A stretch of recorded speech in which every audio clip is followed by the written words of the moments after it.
లో నిలిపి తన సన్నిధిలో ఆయన్ని స్తుతించి ఆరాధించుచు ఆయన మహింపరచగలిగే కృపా భాగ్యాలు ఆయన విస్తరింపజేశారు. అంత మాత్రమే కాక ఆయన వాక్యాన్ని ధ్యానించి ఆయన స్వరమును వినగలిగేటటువంటి ధన్యతను ప్రభు మనకు అనుగ్రహించి ఉన్నారు. అందును బట్టి ఎంతైనా దేవుని మనము స్తుతించబద్ధులమై ఉన్నాం. దేవునికి స్తోత్ర, హల్లెలూయా. నేటి దిన వాక్య భాగంలోనికి మనం వెళ్దాం. బైబిల్ గ్రంథంలో నుండి ఎఫెసీయులకు రాసిన పత్రిక 5వ అధ్యాయము 1వ వచనాన్ని చూద్దాం. అపోస్తలుడైన పౌలు గారు ఎఫెసీయులకు రాసినటువంటి పత్రిక 5వ అధ్యాయము 1వ వచనాన్ని చూద్దాం. కావున మీరు ప్రియులైన పిల్లల వలె దేవుని పోలి నడుచుకొనుడి. క్రీస్తు మిమ్మును ప్రేమించి పరిమళ వాసనగా ఉండుట కొరకు మన కొరకు తన్ను తాను దేవునికి అర్పణముగాను బలిగాను అప్పగించుకొనెను. అలాగుననే మీరును ప్రేమ కలిగి నడుచుకొనుడి. మీరు కూడా అలాగునే నడుచుకోండి. ఎలాగూ దేవుని పోలి నడుచుకోండి. ప్రభు అయిన క్రీస్తు యేసును పోలి నడుచుకోండి. క్రీస్తు మిమ్మును ప్రేమించి పరిమళ వాసనగా ఉండుటకు మన కొరకు తనను తాను దేవునికి అర్పణముగా బలిగాను అర్పించుకున్నారు. ఫిలిప్పీలకు రాసినటువంటి పత్రికలో అక్కడ రాయబడి ఉంటుంది. 2వ అధ్యాయం 5వ వచనంలో ఉంటుంది, క్రీస్తు యేసు కలిగిన మనస్సు మీరును కలిగి ఉండుడి. మన యొక్క వాక్య భాగం ప్రభుని పోలి మనం నడుచుకోవాలి. మన అంశం ఏంటంటే ప్రభుని పోలి నడుచుకొనుడి. దేవుణ్ణి పోలి నడుచుకోవాలి, ప్రభుని పోలి నడుచుకోవాలి. ప్రభు అయిన క్రీస్తు యేసు కలిగినటువంటి మనస్సును మనం కూడా కలిగి నడుచుకోవాలి. ఆయన పరిశుద్ధుడు గనుక ఆయన నమ్మి ఆయన వెంబడించుతున్నటువంటి మనం కూడా ఈ లోకంలో పరిశుద్ధత కలిగిన వారమై నడుచుకోవాలి. ఆయనను పోలి ప్రభు అయిన క్రీస్తు యేసును కలిగిన వారమై, ప్రభు అయిన క్రీస్తు యేసు మనస్సు కలిగిన వారమై, ప్రభు అయిన క్రీస్తు యేసు యొక్క అడుగు జాడల్లో నడవవలసిన వారమై ఉన్నాం. నేను పరిశుద్ధుడును గనుక మీరును పరిశుద్ధులై ఉండుడి అని వాక్యం సెలవిస్తుందిగా. అంటే ఆయన ఏమై ఉన్నాడో ఆయన పిల్లలు కూడా అలా ఉండాలనే ఏ తండ్రి అయినా కోరుకుంటాడు. తను ఏమై ఉన్నాడో, తను ఎలా ఉన్నాడో ఒక మంచి తండ్రి కోరుకునేది అదే. ఒక మంచి తండ్రి నా పిల్లలు కూడా ఇలానే మంచిగా ఉండాలి.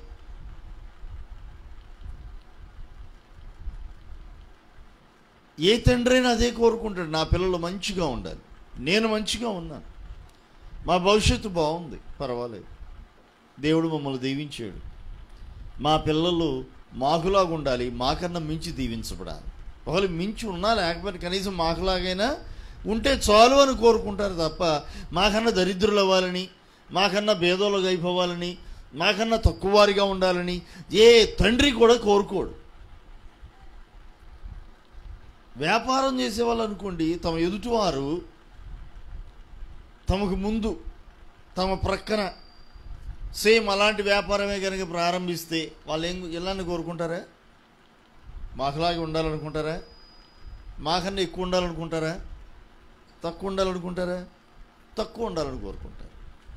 మాకన్నా ఎక్కువ ఉండాలని, మాకన్నా బాగా డెవలప్ అవ్వాలని, కనీసం మాకులాగా ఉండాలని ఏమాత్రం కూడా వారు కాంక్షించరు. ఎందుకంటే ఇది పోటీ ప్రపంచం. ఈ పోటీ ప్రపంచంలో ఎవరికి వాళ్ళు మేమే హెచ్చుగా ఉండాలి, మేమే అధికంగా ఉండాలి, మేము గొప్పగా ఉండాలి, మా వ్యాపారం గొప్పగా ఉండాలి, అది కోరుకుంటారు.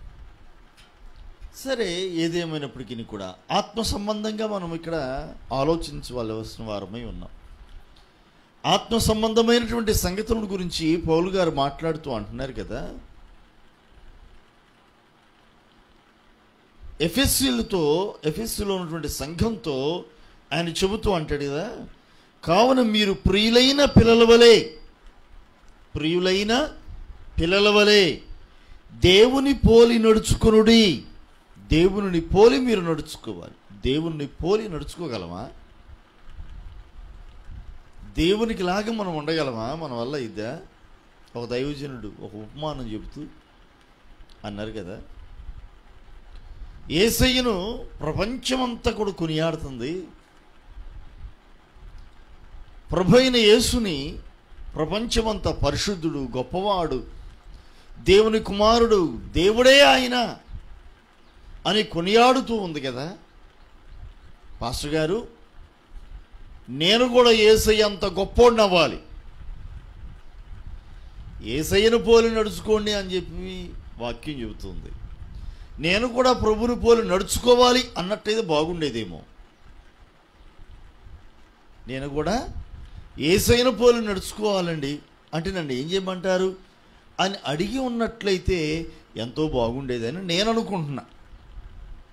కానీ ఆ యవనస్తుడు దైవజనుడి దగ్గరకు వచ్చి యేసయ్య అంత గొప్పోడిని అవ్వాలి, యేసయ్యకు వచ్చినటువంటి పేరు ప్రఖ్యాతులు నాకు కూడా రావాలి,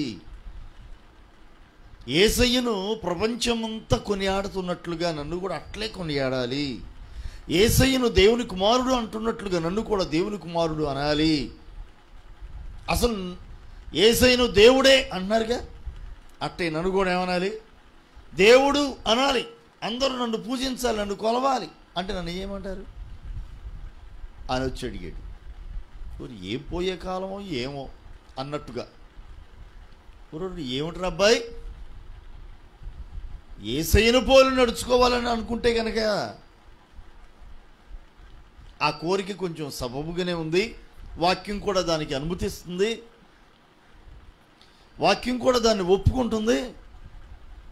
ఎఫెసీయులకు రాసిన పత్రిక 5వ అధ్యాయం ఈ మొదటి వచనంలో క్రీస్తుకి, దేవునికి ప్రియులుగా, మీరు ప్రియులైనటువంటి పిల్లలుగా, దేవుని పిల్లలుగా మీరు నడుచుకోండి అని వాక్యం చెబుతుంది కదా. ప్రియులైన పిల్లల వలె దేవుని పోలి నడుచుకోండి అని వాక్యం చెబుతుంది. యేసయ్య ఎలా అయితే దేవునికి అర్పణగా, బలిగా అప్పగించుకున్నాడో అలా మీరు కూడా నడుచుకోండి అని వాక్యం చెబుతుంది. నువ్వు ఇలాంటి కోరిక కనుక కలిగి ఉన్నట్టయితే బాగుండేది. మరి నువ్వు ఇలాంటి కోరిక కాకుండా, క్రీస్తును పోలి అనేది కాకుండా, దేవుని పోలి అని కాకుండా, అసలు ఆయనంత గొప్పోడిని అయిపోవాలి అని కోరుకోవటం కొంచెం అతిశయకంగా ఉంది. అతిశయంగా, అది మామూలు అతిశయం కాదు, కొంచెం ఏదో గర్వపు మాటలాగా అనిపిస్తుంది రా బాయ్. ఇది కొంచెం కష్టతరమైందే. దేవుని పోలి నడుచుకోవటమే చాలా కష్టం. అయినా సరే ఏదో రకంగా ప్రయత్నం చేయొచ్చు. కానీ దేవుని అంత గొప్పోడిని అవ్వాలి అనుకోవటం మాత్రం కొంచెం ఇది గర్వంతో కూడినట్లుగానే ఉంది. ఇది అయినా చాలా కష్టం. ఆయన అంతటి వాడు అవ్వాలి అంటే, ఆయనంత గొప్పవాడు అవ్వాలంటే కష్టం, అసాధ్యం అని చెప్పారు. చెబితే ఈ యవనస్తుడు అంటాడు కదా, దైవజనుడి దగ్గరికి వచ్చిన యవనస్తుడు, పాస్టర్ గారు అది ఎంత కష్టమైన, ఎంత నిష్ఠూరమైన, ఏదో రకంగా అంత పేరు ప్రఖ్యాతులు, అంతటి ఘనత, అంతటి ప్రభావాలు నాకు కూడా వస్తాయి అనుకుంటే, యేసయ్య ఏం చేశాడో చెప్పండి, నేను కూడా చేస్తా. నాకు మాత్రం యేసయ్యలాగా గొప్ప పేరు రావాలి, ప్రఖ్యాతులు రావాలి, కీర్తి రావాలి, జనములు నన్ను పొగడాలి అన్నాడు. ఇంతకీ యేసయ్య ఏం చేశాడు తెలుసా? అది తెలియదు. యేసయ్య ఏం చేశాడు తెలుసారా? అది తెలియకే కదండి మీ దగ్గరకు వచ్చింది, మీరు చెబుతారని. అంటే యేసయ్య గొప్పవాడు అన్న సంగతి తెలుసు, యేసయ్య దేవుని కుమారుడిగా పిలువబడుతున్నాడు, దేవుడు అన్న సంగతి తెలుసు, అందరూ కొనియాడుతున్నారు అన్న సంగతి తెలుసు. కానీ ఆయనకి ఆ పేరు వచ్చుటలో, ఆ ఘనత వచ్చుటలో కారణం ఏమిటో తెలియదు. ఏం చేస్తే ఆ పేరు ప్రఖ్యాతులు వస్తాయో తెలియదు. కానీ యేసయ్య యంత్రుడు మాత్రం అయిపోవాలంట. యంత్రుడు అవ్వాలి, యేసయ్య యంత్రుడు అయిపోవాలంట. సరే వినరా అబ్బాయి, మరి యేసయ్య యంత్రుడు అవ్వాలంటే చాలా కష్టం. మరి నాకు తెలిసి అబ్బో నువ్వు చాలా ఓవర్గా మాట్లాడినట్టు అనిపిస్తూ ఉంది. అయినా నువ్వు అడుగుతున్నావు కాబట్టి పట్టు విడవక చేతనైతే ప్రయత్నం చేసుకో, చెప్తా విను.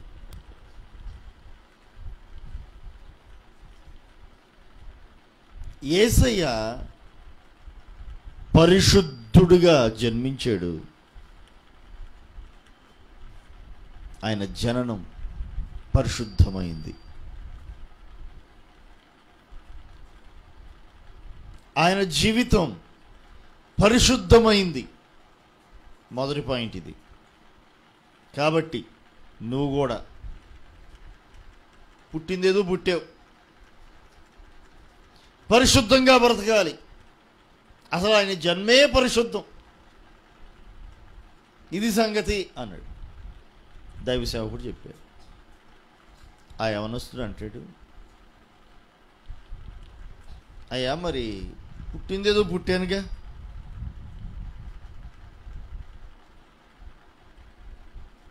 పుట్టిందేదో పుట్టాను, మళ్ళీ పుట్టాలంటే కష్టం. ఉన్న జీవితాన్ని మాత్రం పరిశుద్ధంగా ఉండటానికి నా వంతుగా నేను ప్రయాసపడతాను అన్నాడు. అందుకేరా దేవుడు ఎంత గొప్పవాడు, యేసయ్య ఎంత గొప్పవాడిగా మనం అవ్వలేము. ఆయన పోలి నడుచుకుంటే చాలు బ్రతికితే. అదే వాక్యం చెబుతుంది. యేసయ్య ఎంత గొప్పవాడిని అవ్వాలి అని అనుకోవటం, అందుకే కరెక్ట్ కాదన్నాను నేను, మన వల్ల కాదన్నాను. ఎందుకంటే ఒకవేళ నువ్వు పరిశుద్ధంగా జీవించడానికి ప్రయత్నం చేస్తే ప్రయత్నం చేయొచ్చేమో, కానీ ఆయన అంతటి గొప్పవాడు అవ్వాలంటే ఆయన జననం పరిశుద్ధం, అది నీకు అసాధ్యం.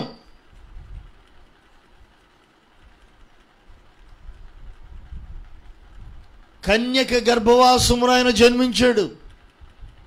నీ జనన విధానం అది కాదే.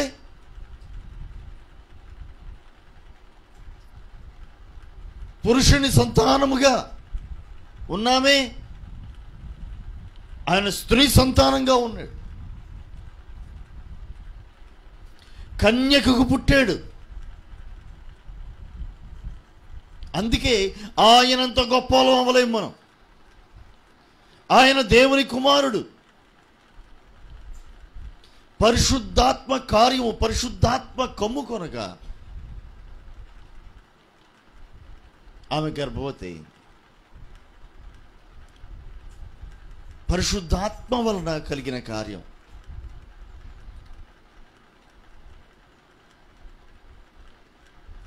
కాబట్టి ఈ ఆలోచన విరమించుకో. అట్టకాదు పాస్టర్ గారు, ఏదో ఒక రకంగా నేను పరిశుద్ధంగా బ్రతుకుతా అన్నాడు. తర్వాత ఏం చేయాలో చెప్పండి అని అంటాడే. సర్లే అని చెప్పేసి పరిశుద్ధంగా బతుకుతాను బతుకు.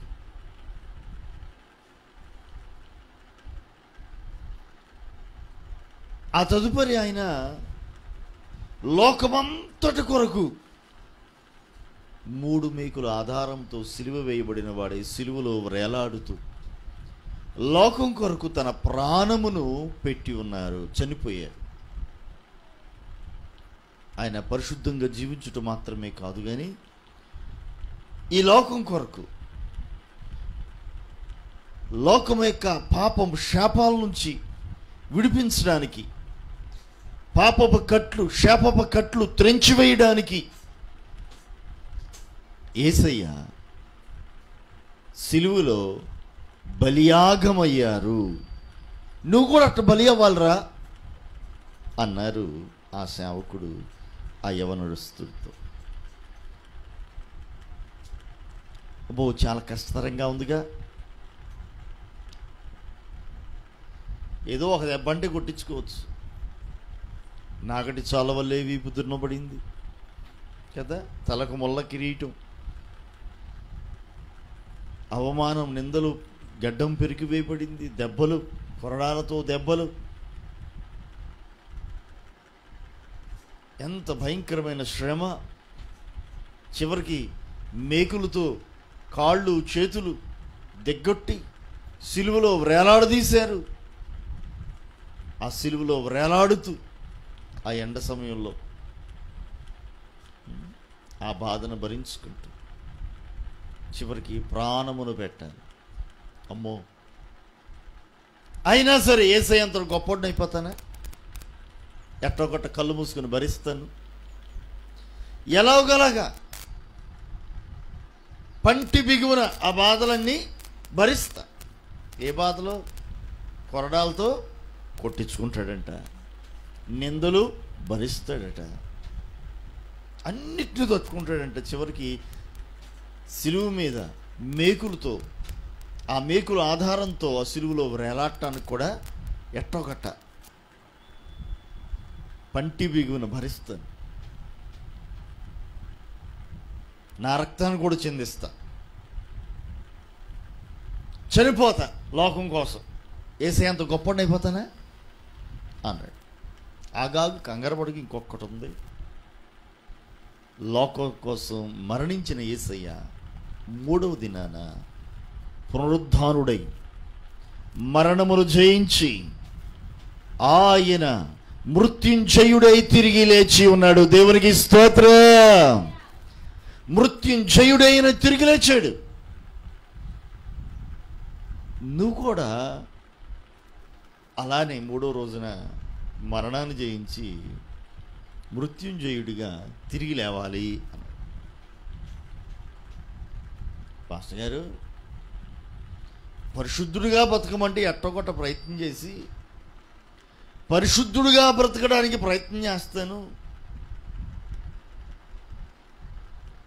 ప్రభు కొరకు చచ్చిపోమంటే ఏదో రకంగా ప్రాణాలు పెడతాను, శ్రమను అనుభవించి చచ్చిపోతాను.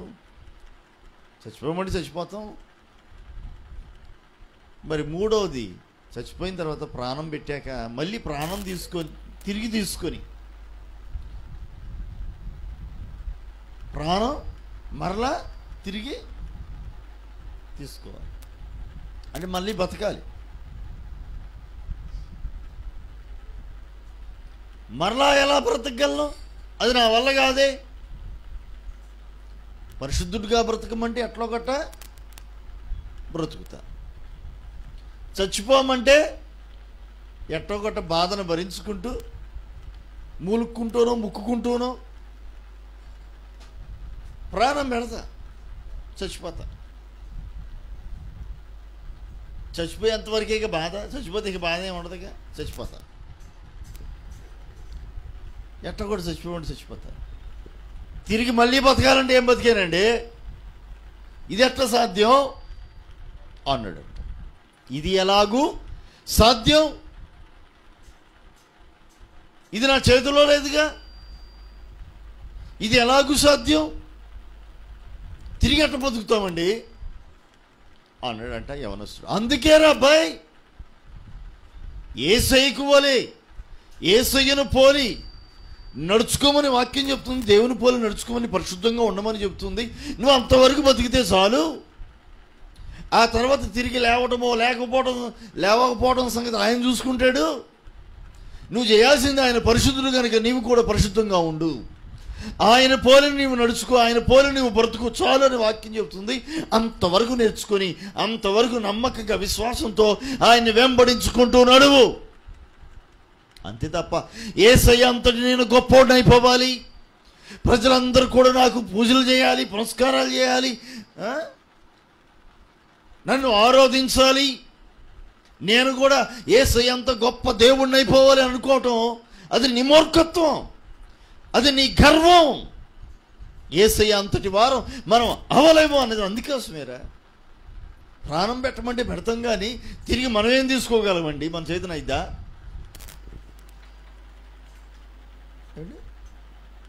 నేటి రోజుల్లో నా ప్రాణం నా ఇష్టం, నా బ్రతుకు నా ఇష్టం, నీ బ్రతుకు నీ ఇష్టం, నీ జీవితం నీ ఇష్టం. ఎవరికాళ్ళు ఇదే కదా, నా జీవితం నా ఇష్టం, నా ప్రాణం నా ఇష్టం, నా ఇష్టం, నా ఇష్టం, నా ఇష్టం.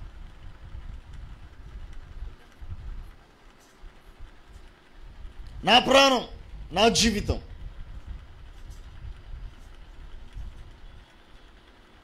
నా కష్టార్జితం నా ఇష్టం. అయ్యగారికి ఏంటంటే అంత కుళ్ళు ఏంటి? అయ్యగారికి ఏంటంటే అంత కుళ్ళు, నాకేం కుళ్ళు? నా కష్టం అండి, నా కష్టార్జితం. పొద్దుగూకుల కష్టపడి నేను డబ్బులు సంపాదించుకుంటున్నా, వచ్చిన డబ్బులతో కథ ఒక బాటిల్ కొనుక్కొని తాగుతున్నా. అయ్యగారికి ఏంటంట అయ్యగారికి ఏంటంట నాకేంటి, నీ డబ్బులు నీ ఇష్టం. అయ్యగారు ఎవరు చెప్పడానికి? నాకు చెప్పడానికి అయ్యగారు ఎవరు? ఏమంటే మంచి చెప్పడానికి అయ్యగారు అవ్వక్కర్లా, మంచి మార్గమును నడవరా అని చెప్పడానికి దైవజనుడే అక్కర్లేదు. మంచిని గురించి చెప్పడానికి ఒక చిన్న పిల్లలైనా చాలు, దానికోసం అయ్యగారే అక్కర్లే, ఎవరైనా చెప్పొచ్చు మంచిని గురించి. ప్రపంచంలో అతిపెద్ద సంఘంగా పిలువబడుతున్నటువంటి సంఘం పాల్ యాంగ్చో గారిది. డేవిడ్ పాల్ యాంగ్చో గారు గొప్ప దైవజనుడు, చాలా గొప్ప దైవ సేవకుడు.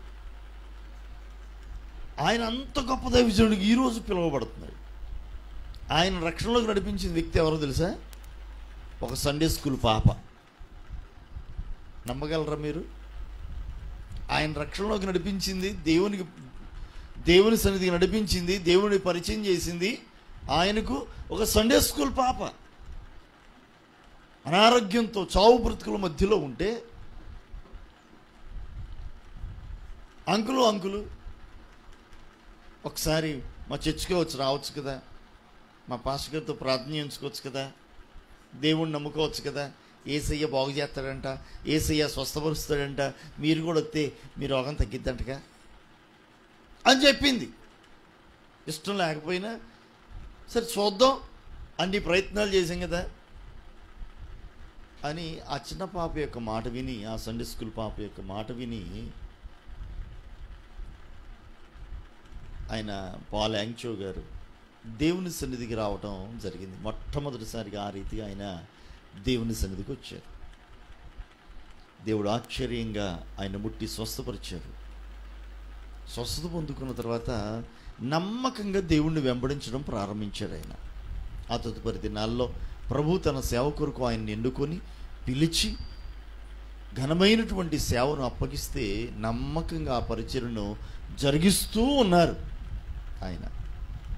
ఈ రోజున లక్షలాది మంది విశ్వాసులను కలిగినటువంటి గొప్ప సంఘం, ప్రపంచంలోనే అతి పెద్ద సంఘంగా ఈ రోజుకి అది నిలిచి ఉంది.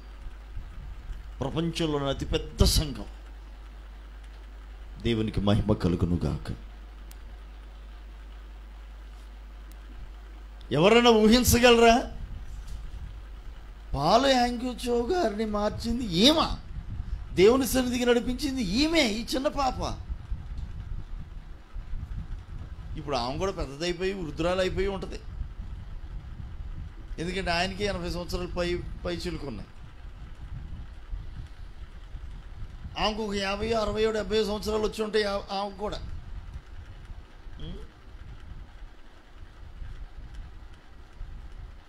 ఎవరన్నా ఊహించగలరండి ఈ విషయాన్ని? నిజంగా మంచిని చెప్పడానికి ఎవరైతేనేంటండి ముక్కు మొహం కూడా తెలియనక్కర్లా. కొంతమంది అంటున్నటువంటి మాటను నేను మీ ఎదురు ఉంచాను. అయ్యగారికి ఏంటంట, ఆయన డబ్బులు నాకేమి ఇయట్లేదుగా, నేను ఎందుకు ఎత్తా? ఎందరో విశ్వాసులు కష్టపడి చెమటోర్చి ఏమండి తమ రక్తమును చెమటగా మలచి ప్రయాసతో కష్టముతో సంపాదించిన సంపాదనలో దేవుని సన్నిధికి తీసుకొచ్చి అర్పణగా అర్పిస్తూ ఉన్నారు. దేవుని సొమ్ము అది, వారు అర్పించిన అర్పణ దేవుని సొమ్ము. ఆ దేవుడు తన సొమ్ముని ఆయన పనిచేస్తున్నటువంటి మాకు జీతంగా ఇస్తున్నాడు. ఇది దేవుని సొమ్ము. ఈ సొమ్మును నువ్వు తాగుతానంటే ఇస్తానా? నేను ఎందుకు ఇస్తా? ఒకవేళ ఇచ్చిన మళ్ళీ వెనక్కి తీసుకుంటా. ఒక ఆయనకి ఇచ్చి అట్టే తీసుకున్నాక ఒక ఆయనకి ఇచ్చా, ఆహా 4 ప్యాకెట్లు వస్తాయి అన్నాడు నా ముందే. అవునా, ప్యాకెట్ల కోసమా అని మళ్ళీ వెనక్కి పిలిచి, ఏది ఒకసారి ఇటువంటి అది నేను మీకు ఇచ్చింది ఇటువంటి అని ఆ డబ్బులు తీసుకొని అడిగితే ఇచ్చేసారు. ఆయన అనుకున్నారు ఇంకొంచెం ఎక్కువ ఎత్తారేమనుకున్నారు. కారణం తెలిసిందిగా ఇంకొంచెం ఎక్కువ ఎత్తానేమనుకున్నారు. అది తీసుకుని జేబులో పెట్టుకుని హెల్ అన్న. ఏమండి, దేవుని సొమ్మండి, తాగడానికి తందనాలు ఆడటానికి ఉపయోగించేది.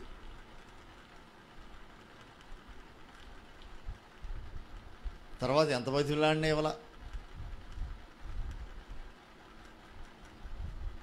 దేవుని యొక్క సొమ్ముకి మేము గృహ నిర్వాహకుల వంటి వారు, లెక్క అప్పగించవలసిన వారి వలె పని చేయవలసిన వాళ్ళం. ఏదైనా ఒక మంచి కార్యమునకు అంటే అనుకోవచ్చు, తాగటానికి తందనాలు ఆడటానికి. అయ్యో దీనస్థితిలో ఉన్నారే అని అనుకుని చుట్టూ అది వేరే విషయం.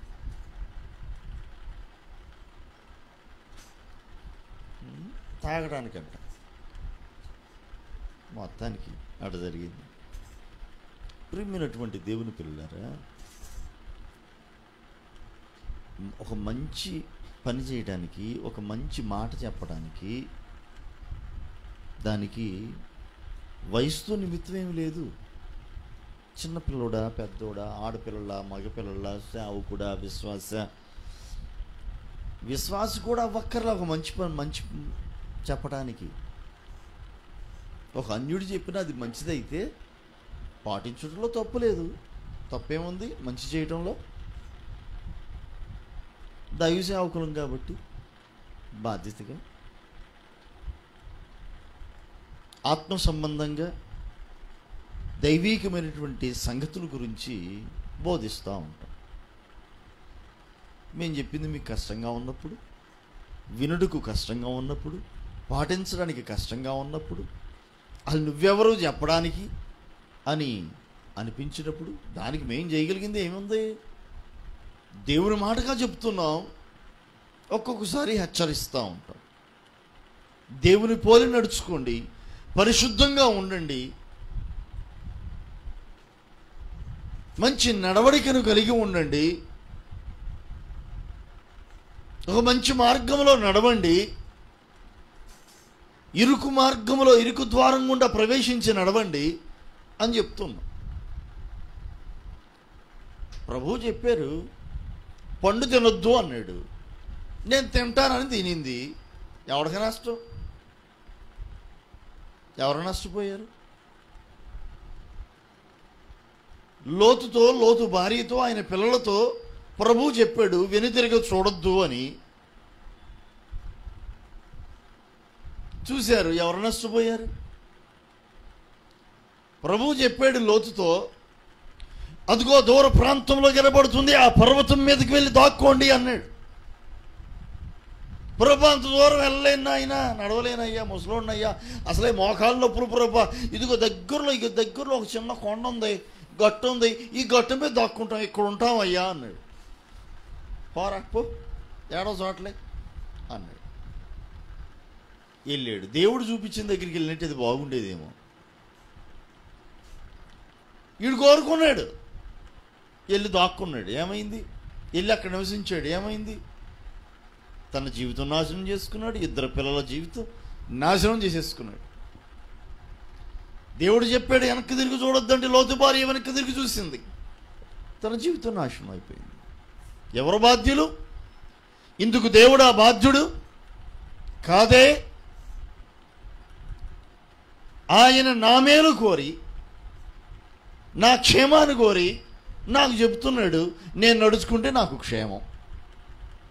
నీ క్షేమమును కోరి, నీ మేలు కోరి, నీ అభివృద్ధిని కాంక్షించి ప్రభు నీతో చెబుతూ ఉన్నాడు, నీవు దాన్ని నడుచుకుంటే నీకు మేలు. అంతే. చెప్పడానికి ఆయన ఎవరంట అంటే నేనెవరిని? వింటే మేలు, వినకపోతే మీ కర్మ అన్నట్టేగా.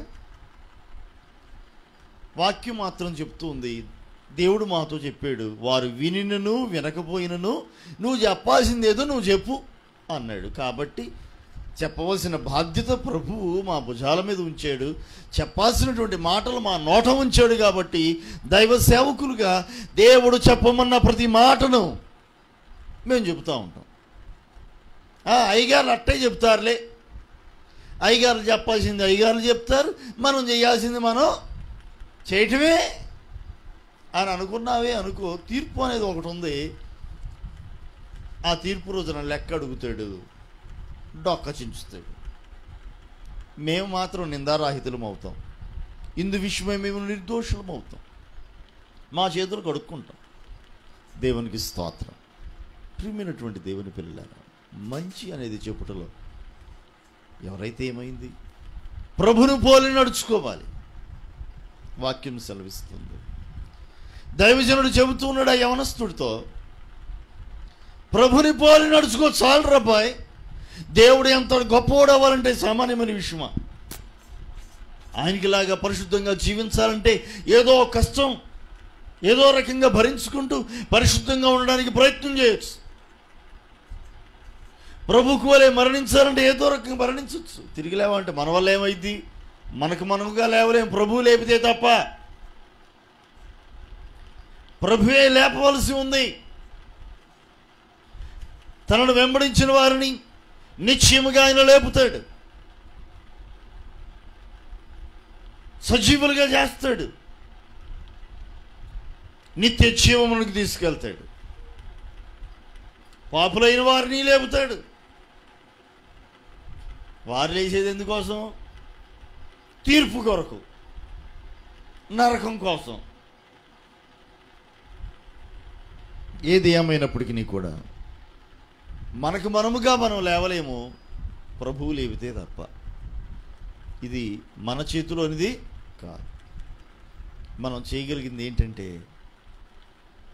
నమ్మకంగా ప్రభుని వెంబడించుటయే.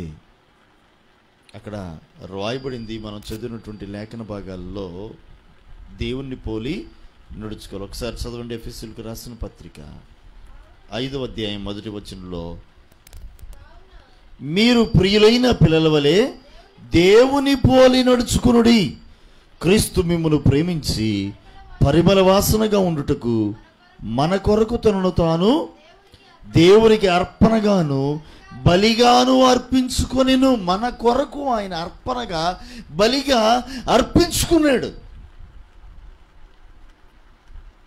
అర్పణగా బలిగా అర్పించుకున్నాడు. అందుకోసమే ఫిలిప్పీయులకు రాసిన పత్రిక 2వ అధ్యాయం 5వ వచనంలో రాయబడింది, క్రీస్తు యేసు కలిగిన మనస్సు మీరు కూడా కలిగి ఉండండి అని. ఈ మనసును కలిగి ఉంటే చాలు. మనం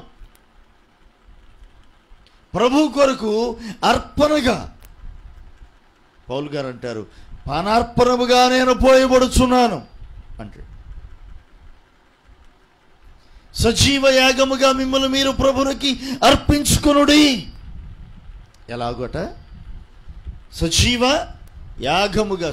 యాగముగా. ప్రభు కోసం మనం చావక్కర్లా, ప్రభు కొరకు బ్రతికితే చాలు. మనం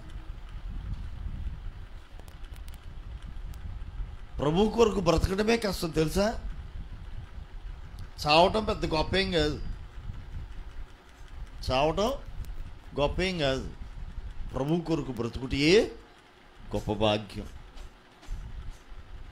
అలా అని హతసాక్షులైన వారు నేను తక్కువగా చేసి మాట్లాడటం కాదు, అది గొప్ప సంగతి. ప్రభు కొరకు బ్రతుకువారు అనుదినం చావాలి. ఈ లోకం విషయమై ప్రతిరోజు చావాలి. లోకపు ఆశల విషయమై అనుదినం చావాలి. ప్రభు కొరకు బ్రతకాలి. ప్రభు కొరకు శ్రమలను భరించాలి, కష్టాలు భరించాలి, హింసలు భరించాలి. నేటి దినాల్లో క్రైస్తవ్యానికి చాలా గడ్డుకాలంగా ఉంది. ప్రభువును నమ్మినటువంటి వారు చాలా ప్రాంతాల్లో చాలా గడ్డు సమస్యలు ఎదుర్కొంటున్నారు. ప్రభుని ఆరాధించుటయే కష్టంగా మారిపోతున్నటువంటి రోజుల్లో మనం ఉంటూ ఉన్నాం. ప్రభు కొరకు ఆయనకి సాక్షులుగా బ్రతకటం చాలా కష్టమైపోతుంది. అందుకొరకే ప్రభు కొరకు నువ్వు బ్రతకాలంటే నీకు ఉండాల్సింది ఏంటో తెలుసా? ప్రభుని పోలి నడుచుకునే మనసు కావాలి. క్రీస్తు యేసును పోలి నడుచుకునే మనసు నీకు ఉండాలి. ఏమిటో తెలుసా ఆయన మనసు? పరిమళ వాసనగా, బలి యాగముగా, తనను తాను ఒక అర్పణగా దేవునికి అర్పించుకున్నాడు. ఈ మనసును నువ్వు కలిగి ఉండాలి. ఫిలిప్పీయులకు రాసిన పత్రికలో అది రాయబడి ఉంది. క్రీస్తు యేసు కలిగిన మనస్సును మీరును కలిగి ఉండండి. ఆయన మనసు దేవునికి బలియాగమైన మనసు. ఆయన మనసు దేవునికి తనను తాను అర్పణగా అర్పించుకున్న మనసు. ప్రభు కొరకు ఆయన బలిపీఠం మీదకు నువ్వు వచ్చేయాలి. ప్రభు కొరకు నీవు దేవునికి అర్పించుకోవాలి. సజీవ యాగమైపోవాలి.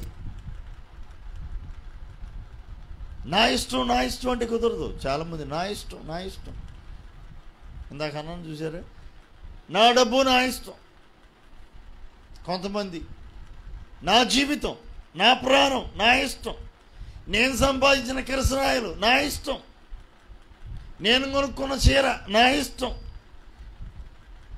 నేను కొనుక్కున్న ఫ్యాను నా ఇష్టం, నా పొలంలో చల్లడానికి తెచ్చిన పురుగుల మందు నా ఇష్టం. పొలానికి వేస్తానో లేకపోతే నేనే తాగుతాను. పొయ్యి మంటేస్తానో ఏమంటే స్టవ్ మంటేస్తానో లేకపోతే నాకు నేనుగా మంటేసుకుంటాను. నా ఇష్టం. ఏమండి? నా ఫ్యాన్ నా ఇష్టం.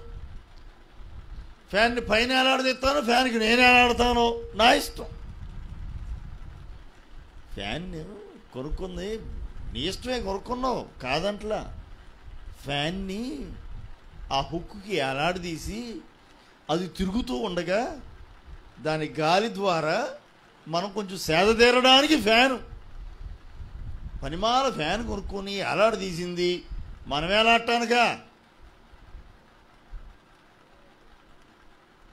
పురుగుల మందు పొలంలో తెగులు వస్తే ఆ తెగులుకు కారణమైనటువంటి ఆ పురుగు చావాలని పురుగుల మందు. అంతేకాని మనం చావడం కోసం కాదు ఆ పురుగుల మందు. నా కిరసనాయలు నా ఇష్టం, గవర్నమెంట్ ఎత్తుందిగా ఉచితంగా, అది తగ్గిపోయినట్టుందిలేండి.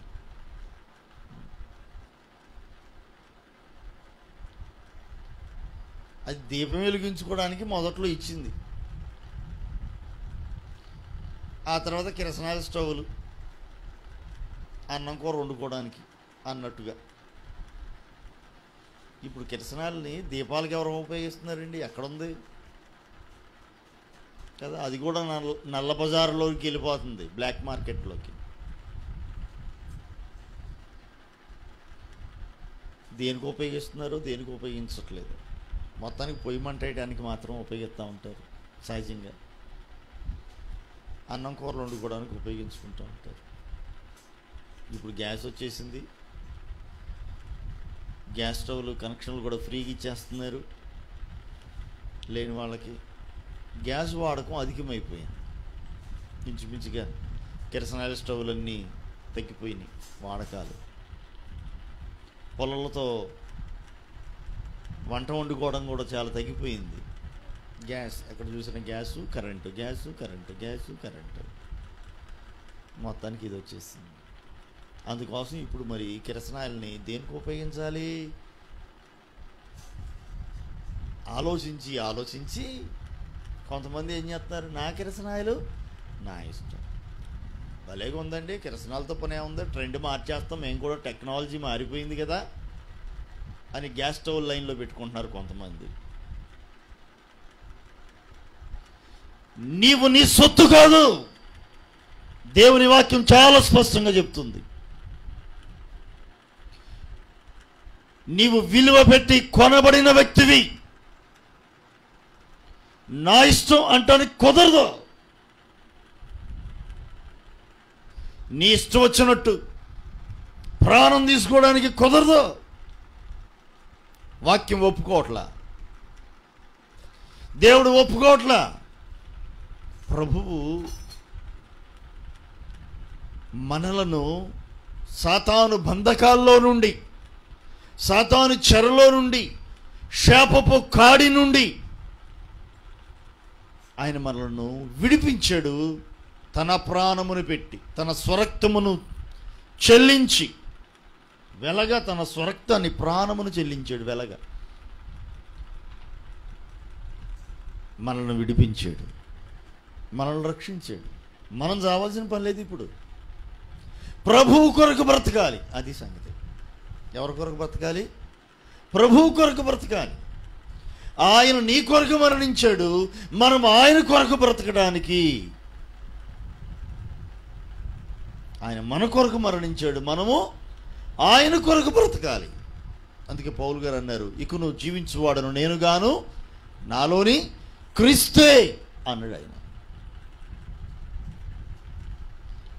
మనలో క్రీస్తు నివసించాలి, మనము క్రీస్తును పోలి నడుచుకో. మనలో క్రీస్తు నివసిస్తున్నప్పుడు, ఈ జీవించేది నేను కాదు క్రీస్తే అన్నప్పుడు, ఇక ఈ బ్రతుకంతా ఎలా ఉంటుంది? ఎవరిని పోలి ఉంటుంది? విషయం అర్థమైందా? ఇక నువ్వు జీవించువాడను నేనుగాను, నాలోని క్రీస్తే. నాలో క్రీస్తు నివసించుచూ ఉండగా, నీలో క్రీస్తు నివసించుచూ ఉండగా నువ్వు ఎవరిని పోలి నడుచుకుంటావు? నీ ఆలోచనలు ఎలా ఉంటాయి? నా ఆలోచనలు ఎలా ఉంటాయి? ఎవరిని పోలి ఉంటాయి? దేవుని పోలే ఉంటాయి. ఎందుకంటే లోపల ఉన్నది ఎవరు? క్రీస్తు గనుక. మనకు మనముగా ఆయన్ని పోలి నడవాలంటే కష్టం. మనకు మనముగా దేవుని పోలి నడవాలి అంటే మనకు కష్టం. మనలో క్రీస్తు ఉండాలి. అందుకోసమే వాక్యం సెలవిస్తుంది, మీ దేహములు దేవుని ఆలయమని మీరు ఎరుగరా? ఈ దేహము దేవుని ఆలయం. దేవునికి ఆలయములుగా మారాల్సిన దేహాలను దొంగల గుహగా మార్చేస్తున్నారు అనేకులు. నీ దేహం దేవుని ఆలయమేనా, లేక దొంగల గుహ? దొంగల గుహగా ఉంటే ఆయన ఒప్పుకోట్లా, కొరడా చేతబట్టాడు. దేవుడు ఇచ్చినటువంటి దేహాన్ని దేవుని ఆలయంగా మార్చు. దేవునికి సమర్పించి దేహాన్ని, ప్రభువా ఈ దేహాన్ని నీ ఆలయంగా మార్చుకో అయ్యా, ఈ దేహంలో మీరు నివసించండి. నేను కాదు, నీవు బ్రతకాలి. ఎవరినో పోలి కాదు, నిండి పోలి నేను నడుచుకుంటాను, నీ కొరకు నేను బ్రతుకుతాను అని ప్రభు కొరకు మనల్ని మనం అర్పించుకోవలసిన వారమై ఉన్నాము. ప్రభు కొరకు మనల్ని మనము అర్పించుకోవాలి. దేవుని కొరకు మనల్ని మనము అర్పించుకోవాలి. నేటి దినాల్లో కొరింథీయులకు రాసిన పత్రికలో పౌలు గారు అంటారు, 11వ అధ్యాయం, మొదటి పత్రిక 11వ అధ్యాయం మొదటి వచనంలో రాయబడినటువంటి లేఖనాన్ని చూడండి ఒకసారి. నేను క్రీస్తును పోలి నడుచుకునుచున్న ప్రకారము మీరును నన్ను పోలి నడుచుకునుడి. ఒక అద్భుతమైన మాట అండి, సవాలుకరమైన మాట ఇది. నేను క్రీస్తును పోలి నడుచుకున్నా, ఆ ప్రకారమే మీరు నన్ను పోలి నడుచుకోండి. ఈ మాట చెప్పాలంటే అబ్బో మామూలు విషయం అంటారా?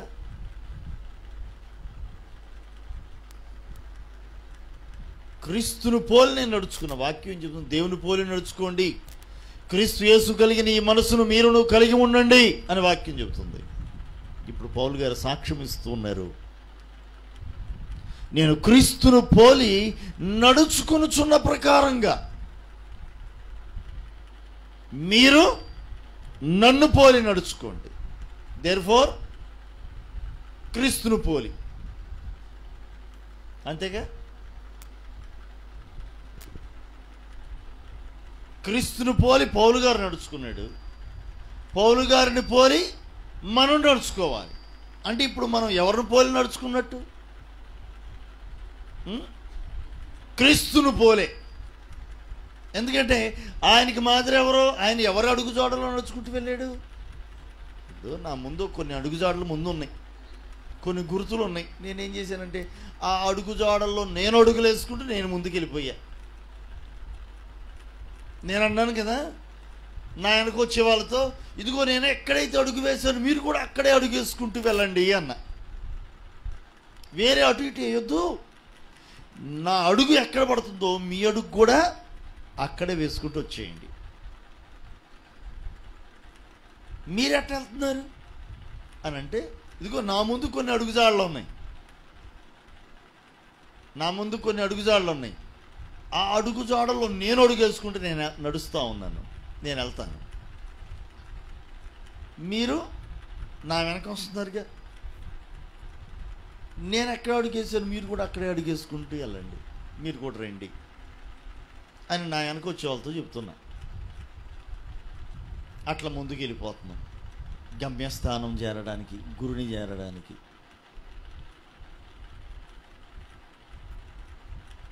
చివరికి గమ్యస్థానాన్ని చేరుతుంది. ఇంతకీ ఇప్పుడు ఎవరి అడుగు జాడల్లో నడిచినట్టు? వెనకొచ్చిన వాళ్ళు.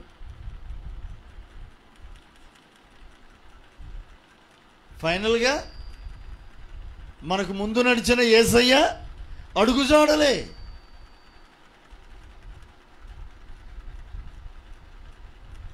నేను పౌలు గారి అడుగుజాడల్లో నడిచాను, మరి పౌలు గారు యేసయ్య అడుగుజాడల్లో నడిచాడు. ఎంత సవాలుకరమైన మాటో తెలుసు అది. నన్ను పోలి మీరు నడుచుకోండి, ఆ మాట మాట్లాడటానికి ఎంత ధైర్యం ఉండాలో, ఆ మాట మాట్లాడటానికి ఎంత పరిశుద్ధత ఉండాలో, ఎంత సమర్పణ, ఎంత త్యాగం ఉండాలో, ఎంత భక్తి ఉండాలో, ఎంత విశ్వాసం ఉండాలో. ఎవరు పడితే వాళ్ళు ఈ మాట చెప్పడానికి సరిపోరండి. మనం సరిపోతామా ఆ మాట అనడానికి? మీరు నన్ను పోలి నడవండి అంటే కనుక నేను కనుక పొరపాటున తప్పటడుగు వేస్తే, తప్పటడుగు వేస్తే ఇక వెనకొచ్చే వాళ్ళు మొత్తం తప్పటడుగు వేసినట్టే, మార్గం తప్పిపోయినట్టే, దారి మళ్ళినట్టే, గురి చేరలేము. గమ్యస్థానమును చేరాలి అంటే, గురిని చేరాలంటే తప్పనిసరిగా మంచి మార్గంలో నడవాలి. ఆ మాట మాట్లాడాలంటే సామాన్యమైన విషయం కాదు.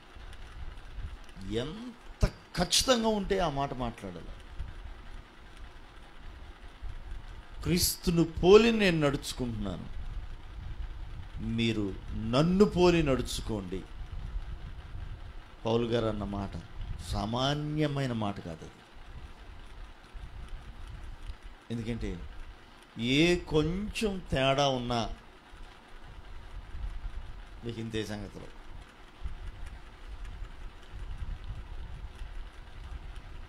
ఆ మాట మాట్లాడాలంటే ఎంత ధైర్యం ఉండాలో,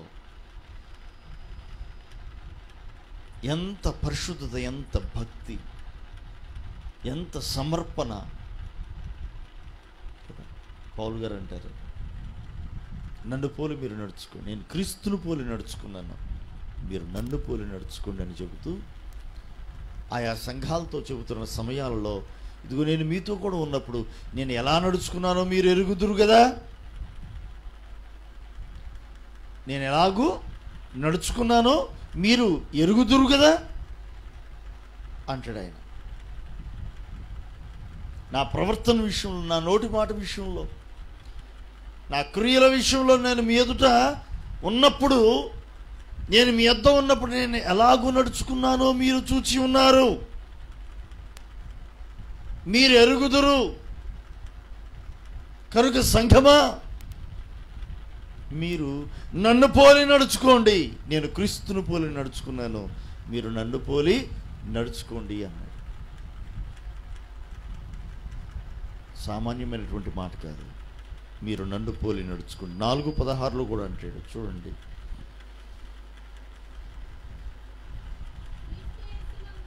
క్రీస్తు యేసునందు సువార్త ద్వారా నేను మిమ్మును కంటిని గనుక మీరు నన్ను పోలి నడుచుకొని వారై ఉండవలెనని మిమ్మును బ్రతిమలాడుకుంటున్నాను. సువార్త ద్వారా నేను మిమ్మును కని ఉన్నాను గనుక మీరు నన్ను పోలి నడుచుకోమని నేను మిమ్మును బ్రతిమలాడుతున్నాను అన్నాడు. నేను మిమ్మల్ని కన్నా సువార్త ద్వారా, ఆత్మీయంగా నేను మిమ్మల్ని కన్నాను. ఈ సువార్త ద్వారా నేను మిమ్మల్ని కంటిని. కాబట్టి మీరు నన్ను పోలి నడుచుకోండి. ఎటు పడితే అటు పరుగులెత్తద్దు, ఏది పడితే అది చేయొద్దు. ఎవరినో మాదిరిగా చేసుకొని వీళ్ళటి చేస్తున్నారు అలాంటి చేస్తున్నారు కాదు. స్వార్థ ద్వారా నేను మిమ్మల్ని కన్నాను కాబట్టి మీరు నన్ను మాదిరిగా చేసుకొని నన్ను పోలి నడుచుకోండి. నేను క్రీస్తును పోలి నడుచుకుంటున్నాను, మీరు నన్ను పోలి నడుచుకోండి. ఎందుకంటున్నారంటే ఆ మాట, ఆ దినాల్లో అబద్ధ బోధలు అధికమైపోయినాయి, అబద్ధ బోధకులు ఎక్కువైపోయారు. ఆ అబద్ధ బోధలు విని మీరు ఎక్కడ పడైపోతారో, మీ భక్తిని ఎక్కడ చెడగొట్టుకుంటారో. సువార్త ద్వారా నేను మిమ్మల్ని కన్నాను. అబద్ధ బోధల తొట్టు మీరు తిరగొద్దు, మోసకరమైన బోధల తొట్టు మీరు తిరగొద్దు. అనవసరంగా మీ ఆత్మీయ జీవితాన్ని పాడు చేసుకోవద్దు. సంఘానికి ఒక ఉపదేశం ఉంది, ఆ ఉపదేశాన్ని అనుసరించి మీరు నడుచుకోవాలంతే. ఎట్టబడితే అట్లా నడుచుకోకూడదు. మీకు ఒక ఉపదేశం ఉంది, మీకు ప్రకటించబడుతుంది ఒక ఉపదేశం. ఆ ఉపదేశాన్ని అనుసరించి మీరు నడవాలి. మీరు ఎలా నడుచుకోవాలో వాక్యం చెబుతూ ఉంది. ఒక పునాది వేయబడింది, ఆ పునాది మీద కట్టబడాలి అంతే. వేరొక పునాది వేసుకొని మీరు కట్టుకోకూడదు మీ జీవితాన్ని, ఇంకో పునాదిలోనికి వెళ్ళిపోకూడదు. యేసయ్య మూలరాయి అయి ఉండగా అపోస్తలులు బోధయే పునాదిగా మన కట్టడాలను ఆ పునాది మీద కట్టుకుంటూ ముందుకు వెళ్ళిపోవాలి. అపోస్తలుల బోధ ఇది మనకు పునాదిగా మారాలి. అపోస్తలుల బోధ పునాదిగా మారాలి. ఆ ఉపదేశ క్రమం మనకు పునాది అయి ఉండాలి. దాని మీద మన జీవితాన్ని కట్టుకుంటూ వెళ్ళిపోవాలి. పునాది బలంగా ఉంటే బేస్మెంట్, ఒక ఇంటికి బలం ఏంటి? పునాది కదండి. పునాది సిద్ధాంతం, ఉపదేశం అనేది ఒకటి ఉంటుంది సంఘానికి.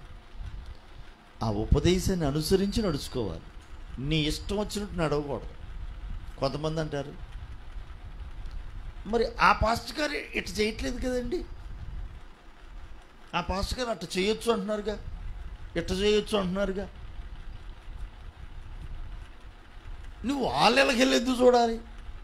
నిన్ను నడిపించుచున్న నీ కాపరిని ఎదుట ఉన్నాడుగా, నీ కాపరిని నమ్మకంతో వెంబడించు. అది నువ్వు చేయాల్సింది, అంతే.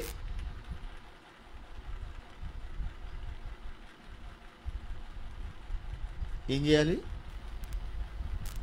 నీకంటూ ఒక కాపరి ఉన్నాడుగా, ఆ కాపరిని వెంబడించు. నీకంటూ ఒక ఉపదేశాన్ని నీకు బోధిస్తున్నారు, ఒక ఉపదేశ క్రమాన్ని నీకు నేర్పుతున్నారు.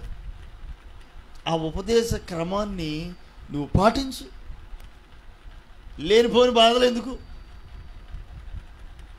వాళ్ళెట్టగా వీళ్ళెట్టగా, వీళ్ళ బోధెట్ట వాళ్ళ బోధట్ట, ఇవన్నీ నీకెందుకు? ఏ బోధ ఎట్లాంటిదో నీకు తెలుసా? తెలియదు కదా. బలైపోయేది ఎవరు? అమాయకులే. ఈ లేనిపోని బోధలన్నీ విని బాధలు తెచ్చిపెట్టుకుంటున్నారు. ఎవరో వచ్చారు, ఏదో చెప్పారు, నేను అట్ట నడుచుకుంటా ఎట్ట నడుచుకుంటా అనుకుంటే కనుక అటు ఇటుగా ఉండబోతావు నువ్వు. జాగ్రత్త. ఒక ఉపదేశానికి కట్టుబడి ఉండాలి. ఒక ఉపదేశ క్రమానికి నువ్వు కట్టుబడి ఉండాలి. అపోస్తుల బోధ అనేది ఒకటి ఉంది, పునాది సిద్ధాంతం. దాని మీద కట్టబడుతూ ఉన్నాం. దానిలో కొనసాగుకుంటూ వెళ్ళిపో. ఇంకెవరో పునాది వేశారు, ఇటు నుంచి ఆ పునాది మీదకి వెళ్ళిపోతాను, ఆ పునాది మీద కట్టబడతాను అనుకుంటే కుదరదు. ప్రభుని పోలి నేను నడుచుకున్నా, క్రీస్తుని పోలి నేను నడుచుకుంటున్నాను. నన్ను పోలి మీరు నడుచుకోండి. నేను మిమ్మల్ని సువార్త ద్వారా కన్నాను.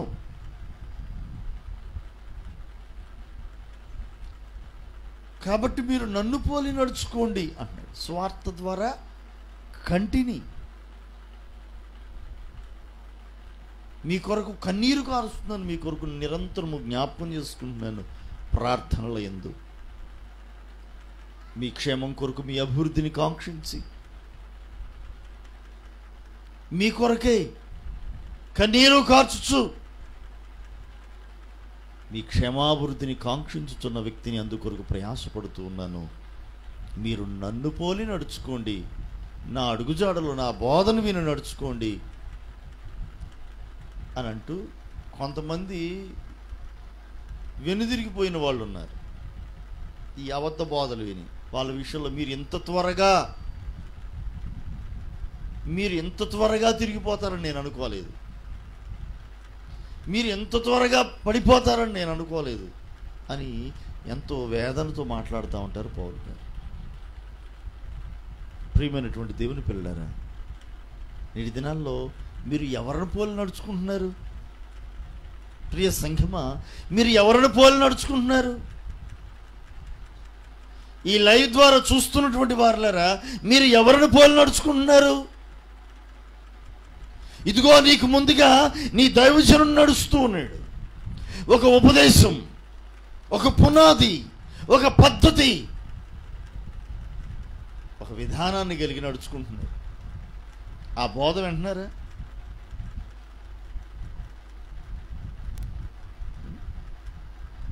ఎవరిని పోలి నడుచుకుంటున్నావు? నీ ఇష్టం వచ్చినట్టు నడుచుకోకూడదు.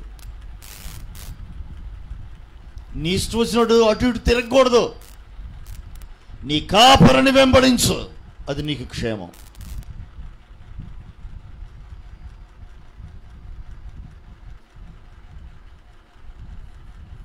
లెక్క అప్పగించవలసిన వారు వరే ఆత్మలకు కావలి కాయుచున్నటువంటి దైవ సేవకులు ఉన్నారు. నీ విషయంలో లెక్క అప్పగించవలసిన వాని వలే మీ ఆత్మలను కాయుచు ఉన్నాడు దైవ సేవకుడు. ఎట్లా పడితే అట్లా సేవ చేయట్లే మేము.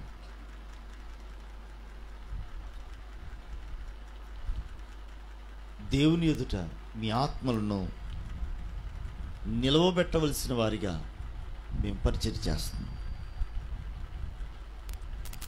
ప్రభు ఎదుట మిమ్మల్ని నిలవబెట్టాలి.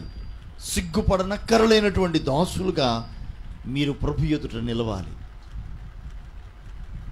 మీ ఆత్మలకు కావలిగా ఉండమని ప్రభు మమ్మల్ని నిలిపాడు.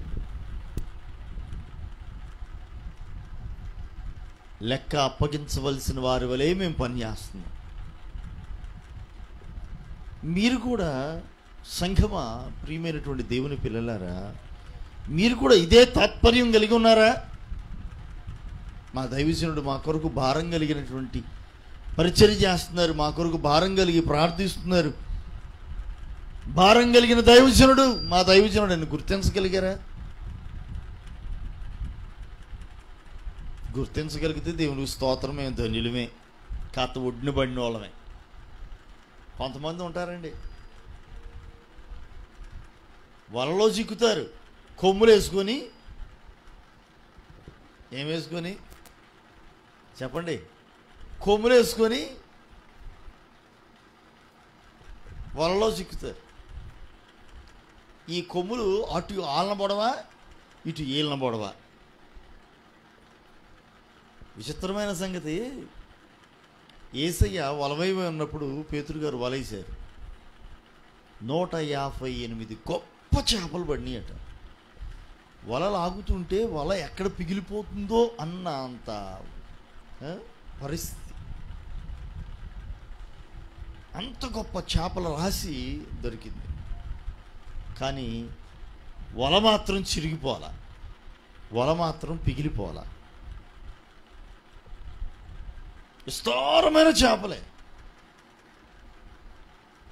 వల మాత్రం పిగిలిపోలా, చిగిలిపోలా. కారణం ఏంటి చెప్పనా? చేపలకి కొమ్ములు లేవు. చేపలకు కొమ్ములు ఉన్నాయా? గేదెల్ని కట్టేయండి అట్ట ఒక దొడ్లో, గేదెలను కట్టేయండి ఒక దొడ్లో, కట్టేయకుండా లేదా అట్ట వదిలేసేయండి, ఒక దొడ్లో తోలేసి అలా వదిలేసేయండి. ఏం చేస్తాయి ఈ గేదెలు? ఒకదానికొకటి పొడుచుకుంటుంటాయి, ఒకదానికొకటి పొడుచుకుంటుంటాయి. చుట్టూ మనం కడతంగా సెక్యూరిటీగా వాటిని కూడా ఏం చేస్తాయి? పడదోసేస్తాయి, ఆ దొడ్డిని పాడు చేస్తాయి.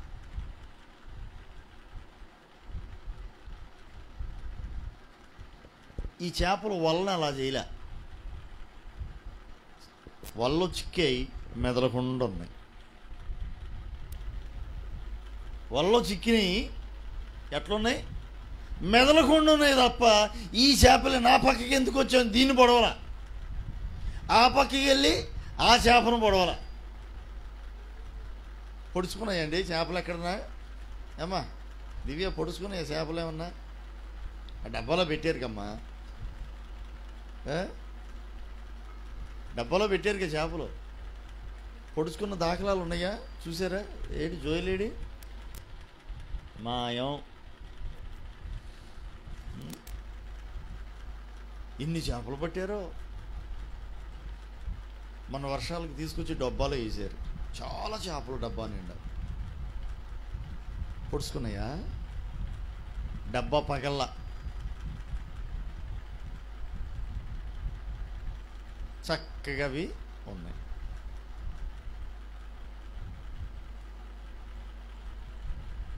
ప్రియమైనటువంటి దేవుని పిల్లలారా, దేవుని సంఘమా, క్రీస్తును పోలి మీరు నడుచుకునవలనని పౌలు గారు చెబుతూ ఉన్నారు. దేవుని వాక్యం చెబుతుంది, దేవుని పోలి నడుచుకునుడి. పౌలు గారు అంటున్నారు, నేను క్రీస్తు యేసును పోలి నడుచుకుంటున్నాను, మీరు నన్ను పోలి నడుచుకునుడి అని చెప్తున్నాడు. నన్ను పోలి నడుచుకునుడి. 3:17 చూడండి. ఫిలిప్పి 3:17. సహోదరులరా, మీరు నన్ను పోలి నడుచుకునుడి, మేము మీకు మాదిరి అయి ఉన్న ప్రకారము నడుచుకొని వారిని గురిపెట్టి చూడుడి. ఏం చేయాలంట? గురిపెట్టి చూడుడి. గురి తప్పకూడదు. తెలియని ప్రాంతాలకు ఒక 2-3 బళ్ళు ప్రయాణమై వెళ్తున్నాయి అనుకోండి, తెలిసినోడు వేగంగా వెళ్ళిపోతా ఉంటాడు ముందు. తెలిసిన వ్యక్తి ఏం చేస్తాడు? ముందు వేగంగా వెళ్ళిపోతాడు. ఎందుకు? ఈయనకి తెలుసు కదా. ఇప్పుడు అతని వెనక వచ్చేవాడికి తెలియదు దారి. ఏం చేయాలి ఇప్పుడు? ఈయన ముందు వెళుతున్నటువంటి వ్యక్తిని గురిపెట్టి చూసుకొని నడవాలి. దిక్కులు చూసుకుంటూ వెళ్తే కుదరదు. మరి ఏం చేయాలి? ఈయన మనస్సు, ఆలోచన, కళ్ళు ఎట్లుండాలి? ఇతని దృష్టి, ఇతని ఆలోచనలు తన ఎదుట వెళుతున్నటువంటి వ్యక్తి మీద ఉండాలి. ఆ వ్యక్తిని చూసుకుంటూ జాగ్రత్తగా ముందుకెళ్ళిపోవాలి. లేకపోతే దారి తప్పిపోయే ప్రమాదం. గురిని చేరలేమో.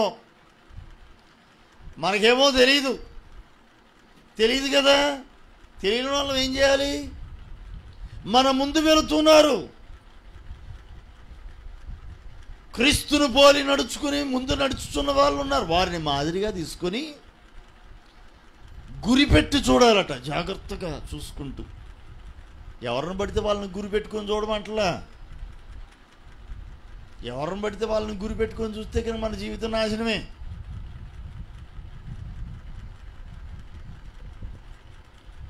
ప్రభుని పోలి ఎవరైతే నడుస్తూ ఉన్నారో వారిని గురిపెట్టుకొని, వారిని మాదిరిగా చేసుకొని మనం నడవగలిగితే మనం ధన్యులం. ఎదుట వెళుతున్న అందరిని గురిపెట్టుకుంటే కుదరదు. మన ముందు వెళ్తున్న వాళ్ళందరినీ గురిపెట్టుకున్నామంటే కుదిరిద్దండి. 100 మంది వెళ్తున్నారు మన ముందు, లేకపోతే ఒక 10 మంది వెళ్తున్నారు, లేకపోతే 3 వెళ్తున్నారు మన ముందు. అందులో మనం గురిగా కలిగి ఉండవలసింది ఎంతమందిని? ఒక్కడనే. ప్రభుని పోలి ఎవరైతే నడుస్తున్నారో వారిని గురిగా పెట్టుకొని మనం జాగ్రత్తగా ముందుకెళ్ళిపోవాలి. వారిని మాదిరిగా చేసుకొని ఆ అడుగుజాడల్లో మనం ముందుకు వెళ్ళాలి. వాళ్ళని పక్కన పెట్టేసి ఎవరైతే మన ముందు వెళ్తున్నారు కదా అనుకొని ఇంకెవరినో గురిగా పెట్టుకొని వెళ్తున్నాం అనుకోండి, ఈ వ్యక్తి ఏ కళ్ళు కొండల దగ్గర ఆగితే,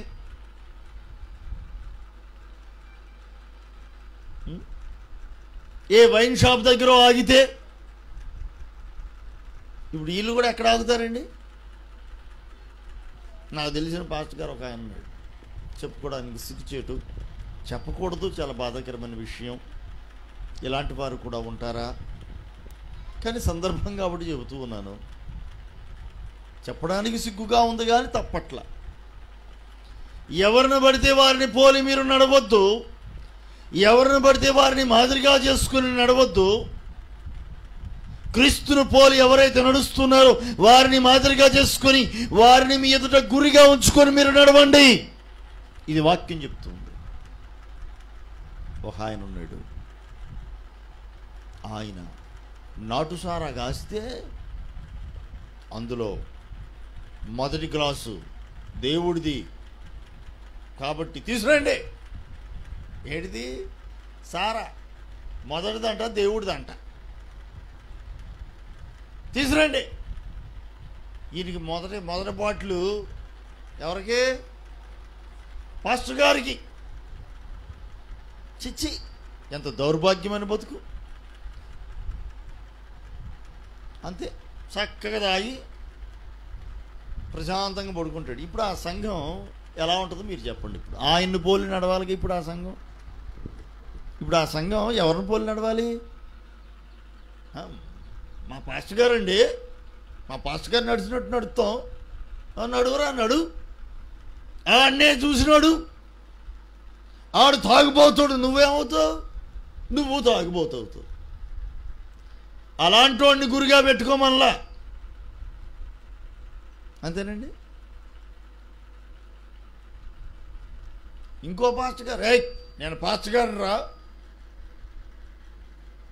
ఫస్ట్ కుర్చీ నాకే. దేంట్లో? సినిమా హాల్లో ఫస్ట్ కుర్చీ అంట. ఇక మిగతా మొత్తం ఎవరికి? విశ్వాసులకి. ఎట్లాంటి వాడిని గురిగా పెట్టుకుంటే అయ్యగారికి ముందేంట్రా సినిమా హాల్ వీళ్ళందరూ లేచి నేను చూడమే. ఎందుకు? ఎవరు వచ్చారు? ఓ మా అయ్యగారు వచ్చారు, మా అయ్యగారు, మా అయ్యగారు వచ్చారు. అట్లాంటి పాస్టర్ గారు అంటాం కూడా వేస్ట్. చిచ్చి, కర్మ కొద్దీ ఎట్లాంటి వాళ్ళు తగులుతున్నారు మనకి.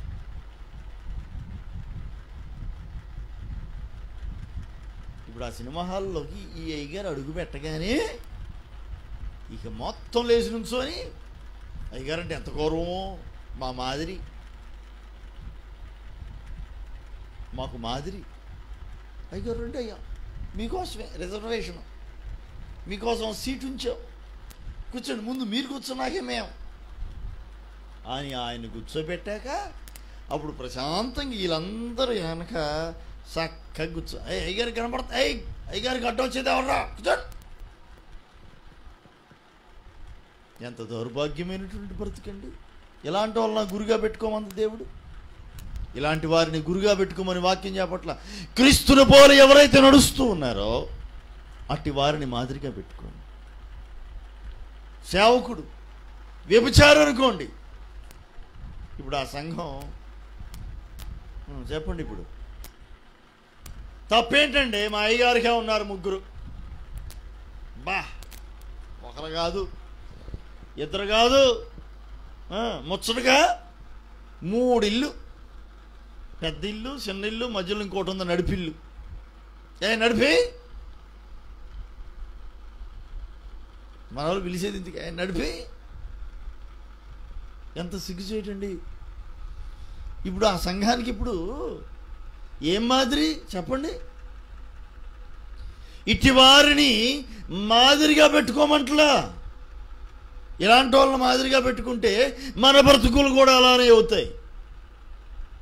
పేకాట ఆడేవాడిని మాదిరిగా పెట్టుకుంటే జీవితాలు ఏమైపోతాయి? పేకాట బతుకులే, నాశనం, నల్లబొగ్గు. పరిశుద్ధులైన వారిని, క్రీస్తుని పోలి నడుచుకునిచున్న వారిని మాదిరిగా పెట్టుకోండి. అలాంటి వారిని గురిగా పెట్టుకోండి అని వాక్యం చెబుతూ ఉంది. ఈ రోజు నీ మాదిరి ఎవరో? ఇది నీకే కాదు ప్రశ్న. ఒక దైవజనుడిగా ఈ మాటల విషయమై మేము కూడా బహు జాగ్రత్తగా ఉండవలసిన వారమై ఉన్నాం. మేము జాగ్రత్తగా నడిస్తే మా వెనక వచ్చే వారిని నడిపించగలుగుతాం. ఇది కత్తి మీద సాము వంటిది సేవ అనేది. ఈ భయాన్ని సేవకులుగా మేము కూడా కలిగి ఉండాలి. క్రీస్తుని పోలి నడిచే అనుభవాల్లోనికి మేము రాగలగాలి. ఈ వాక్యం మీకే కాదు, సేవకులుగా మాకు కూడా. ఇది మాకును మీకును మనందరికీ ప్రభు చెబుతున్నటువంటి మాట. మనమందరం కూడా ఈ వాక్యానికి బద్ధులమై ఉన్నాం. ఈ మాటలు వింటున్నది నీవు సేవకుడు అయినప్పటికీ జాగ్రత్త, నీ మంద విషయమై మాదిరిగా ఉండు. లెక్క అప్పగించవలసిన వాని వలె మనం పనిచేయవలసిన వారం. ఏదో సేవ చేస్తున్నామంటే సేవ చేస్తున్నాం, ప్రార్థనకి వెళ్తున్నామంటే వెళ్తున్నాం, ప్రార్థన చేసాం, పాటలు పాడాం, వాక్యం విన్నాం, కానుకిచ్చాం, అయిపోయింది ఆమేన్ అనుకుంటే కుదరదు. ప్రభుని పోలి నడిచే అనుభవాల్లోనికి మనం నడవాలి, మనం రావాలి. దేవుని పోలి నడుచుకొనుడి. 1 తెస్సలోనికీయులకు రాసిన పత్రిక 1వ అధ్యాయం 7వ వచనంలో తెస్సలోనికీలో ఉన్నటువంటి సంఘాన్ని గురించి పౌలు గారు చెబుతున్నటువంటి ఒక చక్కని సాక్ష్యం.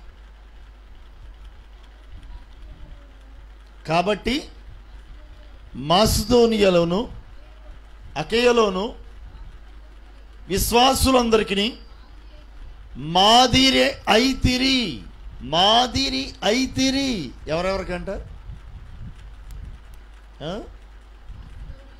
మాసిదోనియాలోను అకయ్యలోను విశ్వాసులందరికీ మాదిరి అయితిరి. ఆ సంఘాన్ని గురించి దైవజనుడు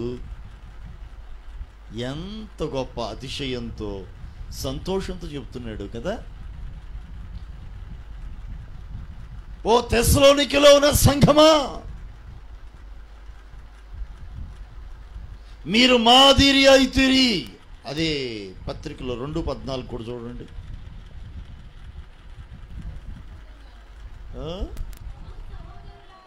సహోదరులారా,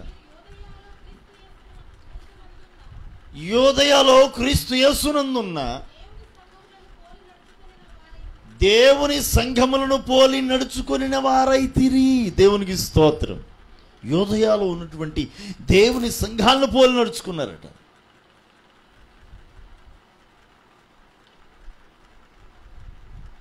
మాదిరికరంగా ఉన్నారట. దైవజనుడు ఎంత సంతోషిస్తున్నాడో ఆ సంఘాల గురించి. ఓ సంఘమా, నిన్ను గురించి కూడా నీ సేవకుడు ఇలాగనే సంతోషించాలి. ప్రియమైనటువంటి దేవుని బిడ్డలారా, నీ విషయంలో నీ దైవజనుడు సువార్త ద్వారా నిన్ను కన్నటువంటి నీ సేవకుడు సంతోషించాలి. మించి దేవుడు సంతోషించాలి. నీవు మాదిరిగా ఉంటున్నావా? ప్రభువుని పోలి నడుచుకుంటున్నావా? ఎలా ఉంటున్నావు? హెబ్రీయులకు రాసిన పత్రిక 6వ అధ్యాయం 12వ వచనంలో ఉన్నటువంటి 11, 12 వచనాలు చదివి మనం ముగించుకుందాం. హెబ్రీయులకు రాసిన పత్రిక 6వ అధ్యాయం 11వ వచనం, 12వ వచనం. వినండి. మీరు మందులుగాక, ఏం గాక? మందులుగాక అంటే పారాసెటమాల్, కోల్డ్ యాక్ట్, ఇంకేమున్నాయండి? ఇంకేమున్నాయిగా చాలా రకాలైనటువంటి సెట్రజిన్లు, ఇంకా ఏయో మందులు ఉన్నాయిగా, రకరకాలైన మందులు. ఈ మధ్యకాలంలో అందరూ డాక్టర్లే. ఈ మధ్యకాలంలో అందరూ డాక్టర్లే. జూనియర్ డాక్టర్ కన్నా సీనియర్ పేషెంటే కదా.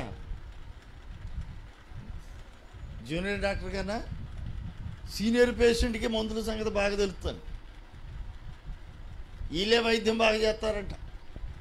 వైద్యం బాగా తెలుసు. వీళ్ళు డాక్టర్కి చెప్తుంటారు, జూనియర్ డాక్టర్కి. ఈ మందు కాదండి, ఎర్రట్లో ఉంటుంది చూసారా? ఎర్రట్ట ఏట ఆ ఎర్రట్ట మందు బాగా పనిచేసిందండి. అది రాయండి కాస్త. పచ్చట్ట ఉందండి, పచ్చట్ట కొంచెం ఆ పచ్చట్లో మందులు రాసేయండి. ఈ విధంగా డాక్టర్ ఎవరు? సీట్లో కూర్చున్నటువంటి ఆ డాక్టర్ గారికి చెప్తుంటారండి కొంతమంది,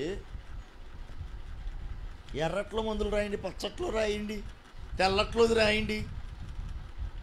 నీకు ఏది పని చేసిద్దో ఏది పని చేయదో డాక్టర్ కన్నా ఎవరికి ఎక్కువ తెలుసు. ఏంటంటే ఏసన్ గారు అన్నట్టు 17 సంవత్సరాల సర్వీస్ ఏసన్ గారు చెప్పాలి ఆ సర్వీస్ గురించి. ఆయన గారి నోటి ద్వారా వింటేనే అది బాగుంటుంది. మనలాంటి వాళ్ళు చెప్పలేము దాన్ని.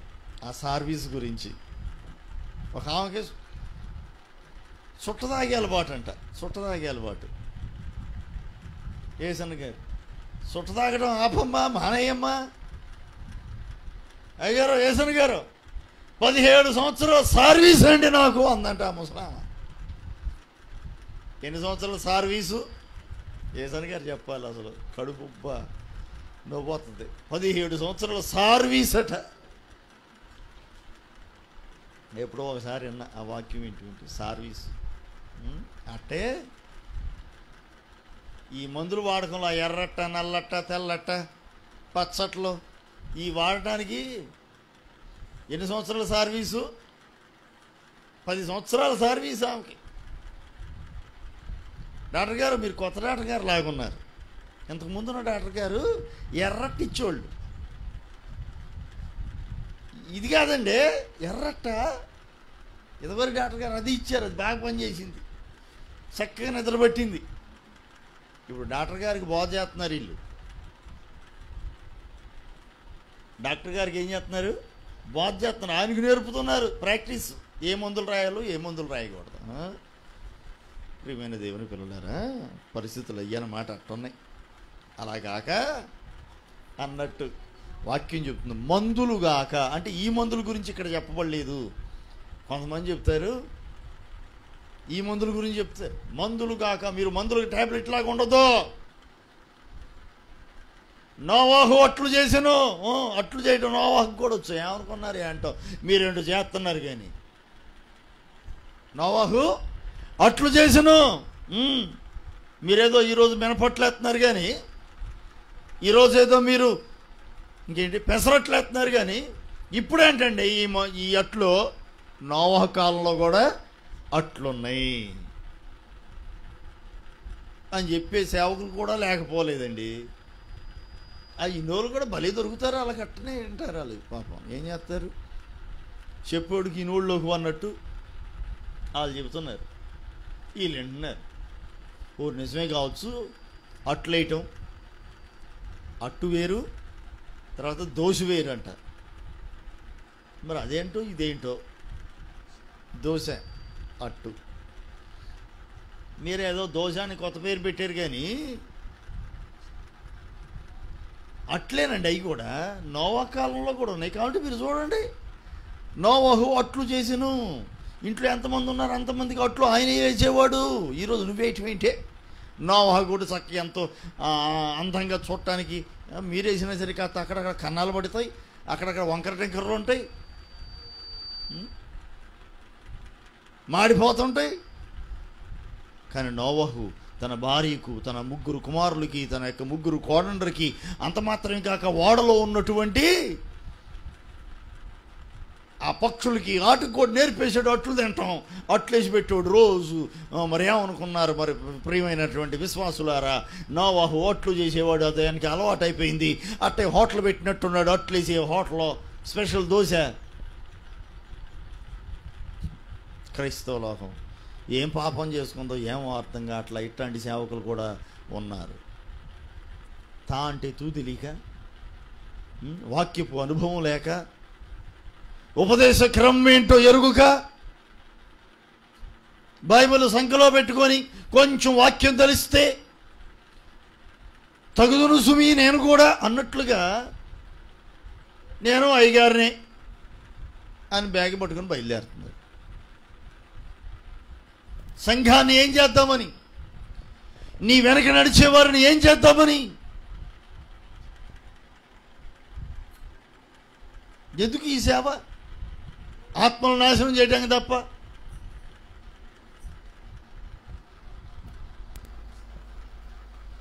నిజమేనండి, చాలా సిగ్గుచేటు. ఉపమానంగా చెబుతూ ఉంటారు, ఆకాశ మండలంలో, మధ్యాకాశంలో, ఆకాశమండలం మందు దురాత్మచకర శక్తులు అన్నీ కలిసి మీటింగ్ పెట్టుకున్నాయంట. ముఖ్య అతిథిగా లూసిఫర్ వచ్చాడు. ఎవరు వచ్చారు? లూసిఫర్ వచ్చాడు. చోటా మోటా దెయ్యాలు మొత్తం చేరిని. ఎక్కడ? ఆకాశ మండలంలో పెద్ద మీటింగ్ పెట్టుకున్నాయి. లూసిఫర్ గర్జన పేరు. ఏ గర్జన? లూసిఫర్ గర్జన.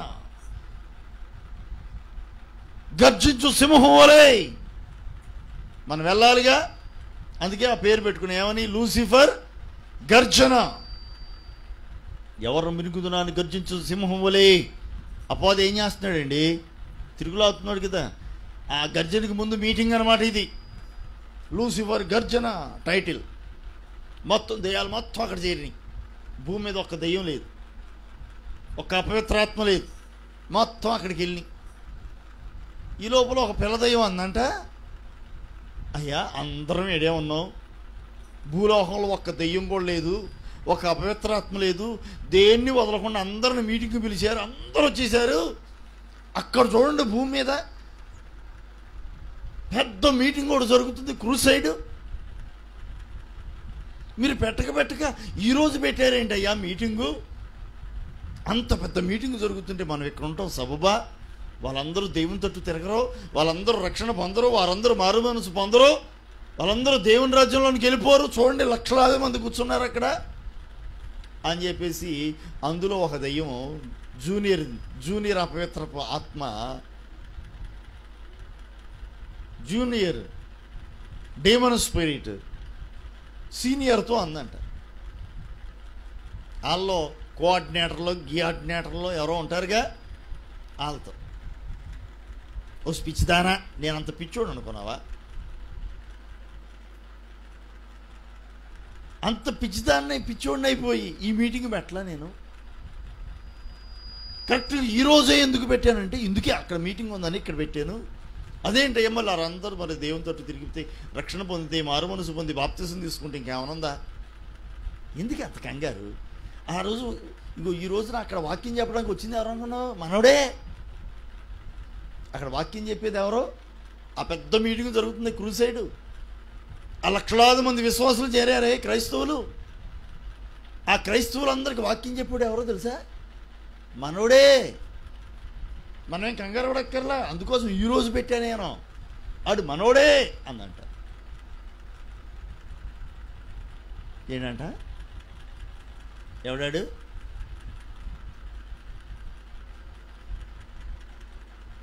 మనోడే. అపవిత్రాత్మ చెబుతుంది, ఎంత గొప్ప సాక్ష్యమో. ఆడు మనోడే అంటే ఎట్లాంటి వాళ్ళు కూడా ఉంటారా? సిగ్గుచేటు. అంత్య దినాల్లో మనమున్నాం. అబద్ధ బోధలు, అబద్ధ ప్రవక్తులు అధికమవుతున్న దినాల్లో మనమున్నాం. చాలా జాగ్రత్తగా మనము వెంబడించాలి సేవకుల్ని. ఎవరిని పడితే వారిని కాదు, దేవుని పోలి ఎవరైతే నడుచుకునిచున్నారో, క్రీస్తుని పోలి ఎవరైతే నడుచుకునిచున్నారో వారిని పోలి మనం నడవాలి. వారిని గురిగా పెట్టుకుని మనం నడవాలి. నీవు ఎవరిని పోలి నడుచుకుంటున్నావు? పౌలు గారు అన్నారు కదా, నేను క్రీస్తుని పోలి నడుచుకుంటున్నాను, మీరు నన్ను పోలి నడుచుకోండి. స్వార్థ ద్వారా నేను మిమ్మల్ని కని ఉన్నాను, మీరు నన్ను పోలి నడుచుకోండి. మందులు కావద్దు, మందులుగా మారద్దు, మందమతుల్లాగా ఉండొద్దు. కొంచెం యాక్టివ్గా ఉండండి.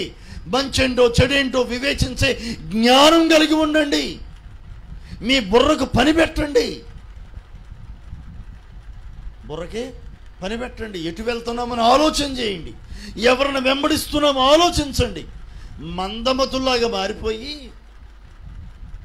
ఏదో అడ్డం పడి వెళ్ళొద్దు. గుడ్డెద్దు చేలోబడి వెళ్ళినట్టు మీరు వెళ్ళొద్దు. మందమతులు అయిపోయారనుకోండి, ఎటు వెళ్తున్నారు కూడా ఆలోచించరు, వెళ్ళిపోతా ఉంటారు. అలా వెళ్ళొద్దు. మందులుగాక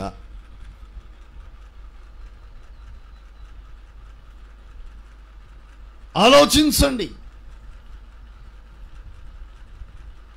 నువ్వు ఎవరిని వెంబడిస్తున్నావో ఆలోచించు. ఏ మార్గములో వెళుతున్నావో ఆలోచించు. ఇది దైవికమైన మార్గమేనా? ప్రభు చెప్పినటువంటి ఇరుకు ద్వారం గుండా నువ్వు వెళ్తున్నావా? ఇరుకు ద్వారం అన్ని ఆంక్షలు ఉంటాయి. ఇరుకు ద్వారం అంటే ఏంటి? అన్ని ఆంక్షలు. ఇది చేయకూడదు, అది చేయకూడదు, ఇట్టు ఉండకూడదు, అట్టు ఉండకూడదు. అమ్మ జ్యోతి, బొట్టు పెట్టుకోకూడదు, మీరు పెట్టుకోకూడదు, మీ అమ్మాయికి పెట్టకూడదు. వస్తున్నారు ఇక రెగ్యులర్గా వస్తున్నారు కొంతకాలంగా, కాబట్టి దాన్ని పక్కన పెట్టేయాలి. ఆంక్షలు ఉంటాయి. ఇరుకు ద్వారం ఇది. మన ఇష్టాలను మనం చంపుకోవాలి. కొన్నిటిని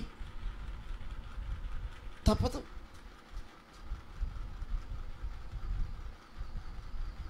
మనం ఒక మంచి మార్గాన్ని ఎన్నుకొని ఒక మంచి మార్గంలో వెళుతున్నాము అంటే అందులో కొన్ని మన ఇష్టాలను కూడా ఏం చేయాలి? చంపుకోవాలి ప్రభు కొరకు. ఇది ఇరుకు ద్వారం. ఇరుకు ద్వారం. ఆంక్షలు ఉంటాయి, నిషేధాజ్ఞలు ఉంటాయి. లాక్డౌన్లో అన్నీ మూసేసారు. తర్వాత అన్లాక్ స్టార్ట్ అయింది. అన్లాక్లో ఆంక్షలతో కూడి ఉన్నది. ఆంక్షలు ఉంటాయి. కొట్టు దగ్గరికి వెళ్ళొద్దు అని అనలా. అన్లాక్ వెళ్ళండి, కొట్టు దగ్గరికి వెళ్ళండి. మార్కెట్కి వెళ్ళండి. ఆంక్షలు ఉన్నాయి. ఏంటి? మూతికి చిక్కం కదా. దేవుని వాక్యం చెబుతుంది మూతికి చిక్కం పెట్టుకుంటారు అబ్బాయిలు అని. అబ్బే అప్పుడెల్లా కరోనా చెబితే అంటున్నాం. ఇది నేర్పింది మనకు పాఠం, చిక్కం పెట్టడం కదా. మాస్క్ కొంచెం దూరంగా ఉండండి. ఏంటంటే అది తోసుకోవటం అంటే విన్నామా? అప్పుడెల్లా. ఇప్పుడు అమ్మో దూరం, సోషల్ డిస్టెన్స్, ఫిజికల్ డిస్టెన్స్, దూరం పాటించాలి. శానిటైజర్ చేతులు కడుక్కోండి, కొంచెం శుభ్రంగా ఉండండి. ఎలా ఇప్పుడు మందే రాయాల్సి వస్తుంది.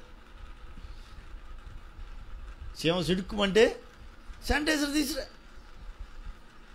చీమ సిడుక్కుమంటే చాలు. ఎవరన్నా పట్టుకున్నామా, దేనైనా పట్టుకున్నామా, ఏదైనా పని చేసామా వెంటనే.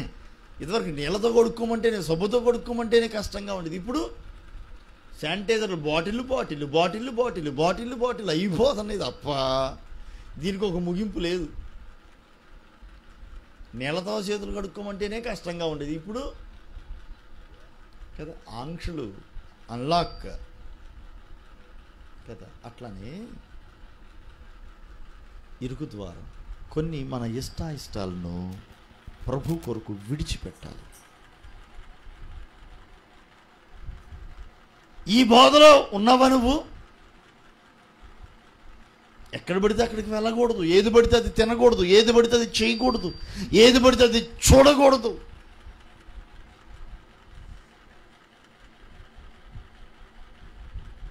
రాజు భుజించే ఆహారమును భుజించి రాజు తాగే పానీయములను త్రాగి తమను తాము అపవిత్రపరచుకొనకుండునట్లుగా జాగ్రత్త పడ్డారు.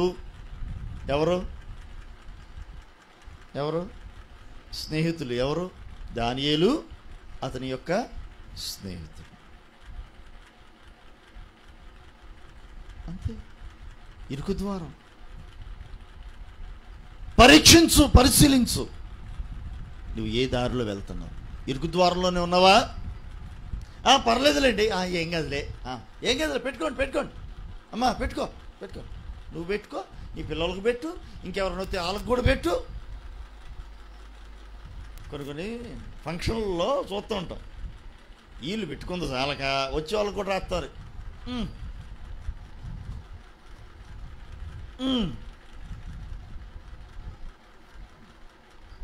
వీళ్ళు పెట్టుకుంది చాలక వాళ్ళకే పెడతారు. తర్వాత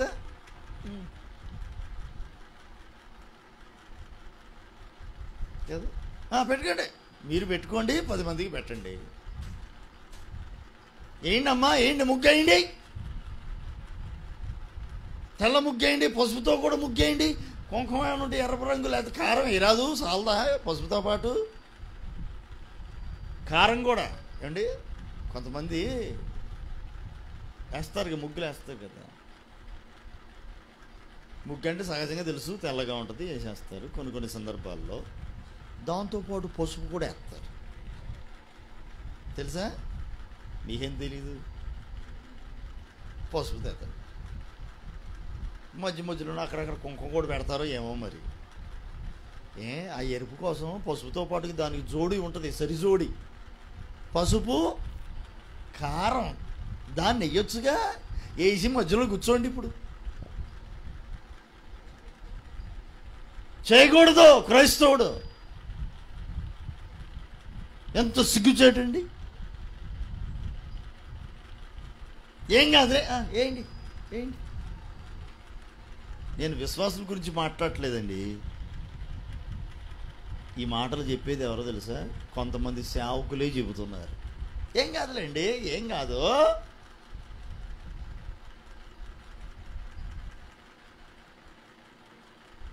ఇది విశాలమైన దారి, విశాలమైన ద్వారం. ఈ ద్వారం కూడా వెళ్తున్నావా నీవు? అయితే జాగ్రత్త, ఆ దారి నరకంలోనికి తీసుకువెళ్తుంది. ఏం కాదులేండి, ఒక పెగ్గు పుచ్చుకోండి, ఏం కాదులేండి. అప్పుడొకటి రోజుకో 3 సిగరెట్లు తాగండి. పాపం కష్టపడి వస్తున్నారు, అలసిపోయి వస్తున్నారుగా, ఓ చిన్న బాటిల్ క్వార్టరేగా చేసుకోండిలే, కొంచెం నొప్పులు తగ్గడానికి. ఏమైంది? తాటి చెట్టు నుంచి వచ్చిందేగా జ్యూస్, వైట్ జ్యూస్. మళ్ళీ దీనికి ఒక పేరు. ఏం కాదు, తాగండి.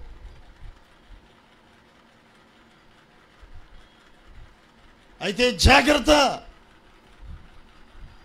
ఇరుకు ద్వారమున ప్రవేశింప పోరాడుడి. ఇరుకు ద్వారంలో తాగొద్దు, వాసన కూడా చూడొద్దు, తినొద్దు ఏది పడుతుంది. కత్తి పెట్టుకో, గొంతుకి కత్తి పెట్టుకో, తిండిపోతులు కావద్దు. అవసరమైతే ఆ పూట తినకపోయినా దండగలేదు. ఏం చేస్తామండి, అయినోళ్ళండి, వెళ్ళకపోతే ఎట్టండి, వెళ్ళిన తర్వాత తినకపోతే ఏమైనా అనుకోరండి. అందుకే తిన్నామండి. కత్తి పెట్టుకోమని వాక్యం చెబుతుంది. జాగ్రత్త. ఎక్కడ? గొంతుకు కత్తి పెట్టుకోవాలంటే ఏది పడితే తినకుండా. ఈ బోధలో ఉన్నావా? ఏ బోధలో నువ్వు నడుస్తున్నావు ఆలోచించు, ఆ బోధను వెంబడించు. కఠినమైన బోధ అనుకుంటున్నావా? ఆ కఠినమైన మా బోధను వింటూ ఆ ఉపదేశానుసారంగా నడు.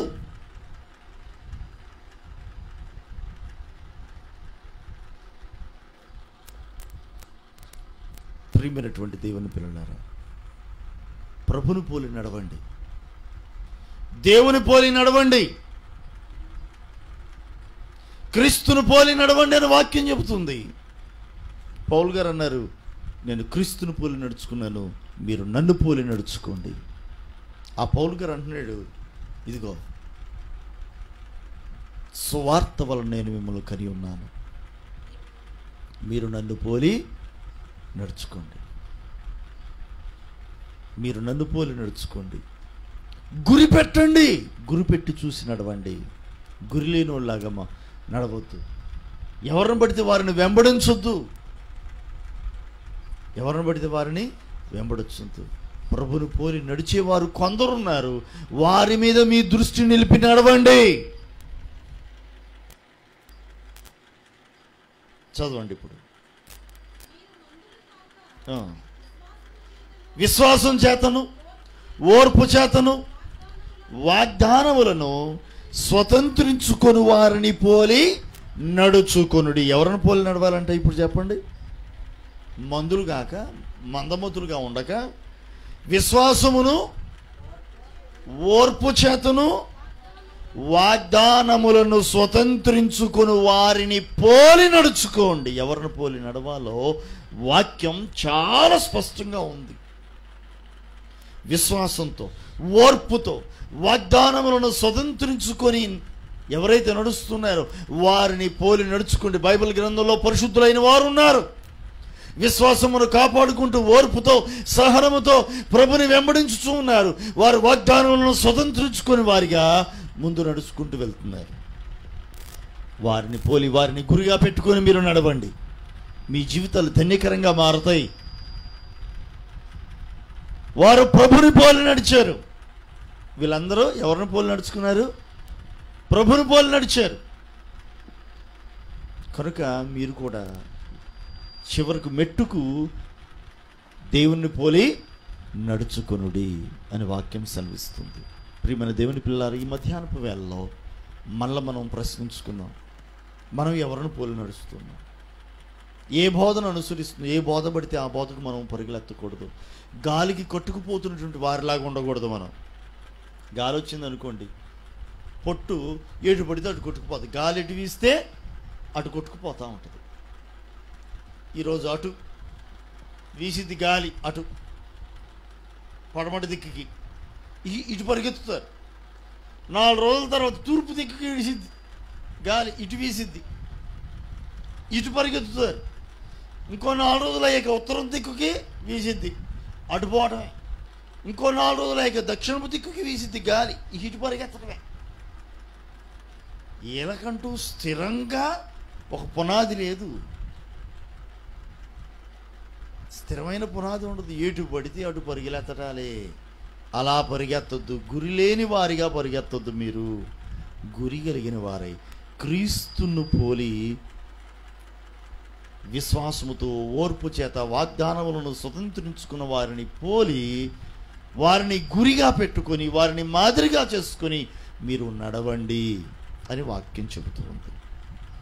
మెట్టుకి చివరిగా క్రీస్తు యేసున కలిగినటువంటి ఈ మనసును కలిగిన వారై క్రీస్తు యేసును పోలి మీరు నడవండి, దేవుని పోలి నడవండి అని వాక్యం చెబుతుండగా ఒక తీర్మానంతో కూడిన ప్రార్థన చేద్దాం. మనం అందరం కూడా అందరూ మోకరించండి. ప్రభా, నిన్ను పోలి మేము నడుచుకుంటామయ్యా, నిన్ను పోలి మేము నడుచుకుని కృపను ప్రభా మీరు మాకు దయచేయండి.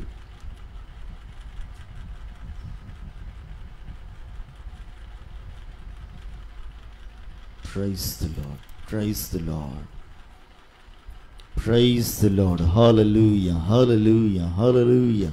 ప్రార్థన చేద్దాం అందరం కూడా. ప్రభా, నిన్ను పోలి మేము నడుచుకుంటామయ్యా, నిన్ను గురిగా పెట్టుకొని.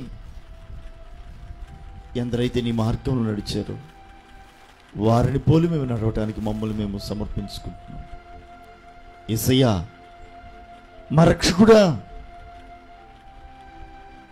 నిన్ను నీవు బలియాగముగా అర్పణగా దేవునికి అర్పించుకున్నావు.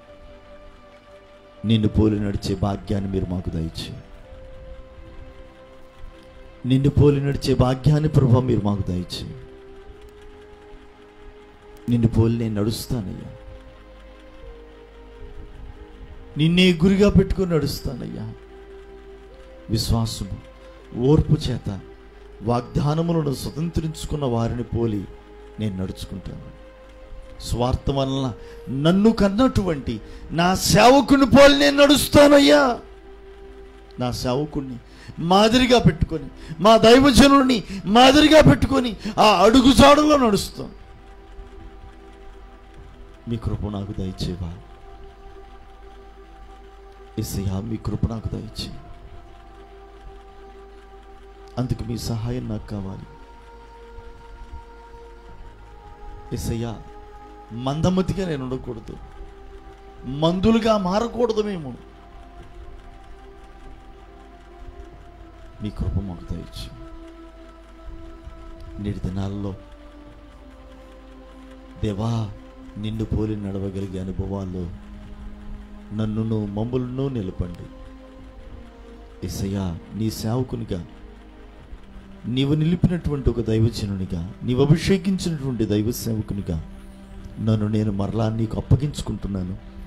నన్ను నేను పునఃప్రతిష్ఠ చేసుకుంటున్నాను. ఇదిగో పౌలు గారు అంటున్నారు, నన్ను పోలి మీరు నడవండి. నేను క్రీస్తును పోలి నడుచుకున్న ప్రకారము మీరు నన్ను పోలి నడుచుకునుడి అన్నాడు. ప్రభా, అపోస్తలులు వేసిన పునాది మీద మేము కట్టబడాలి తండ్రి. వారి అడుగుజాడల్లో వారిని మాదిరిగా చేసుకుని మేము నడవగలగాలి. నేను నడుచుట మాత్రమే కాక మీరు నాకు అప్పగించినటువంటి ఆత్మల విషయంలో బాధ్యత కలిగిన వానిగా, భారమ కలిగిన వానిగా వారిని నీ మార్గంలో నడుపుడు కొరకు నేను నిన్ను పోలి నడవగలిగే తండ్రి సమర్పణ నాకు దయచేయండి. నన్ను నేను మీకు అప్పగించుకుంటున్నాను దేవా. నన్ను అంగీకరించండి, నన్ను నడిపించండి, నన్ను నడిపించండి.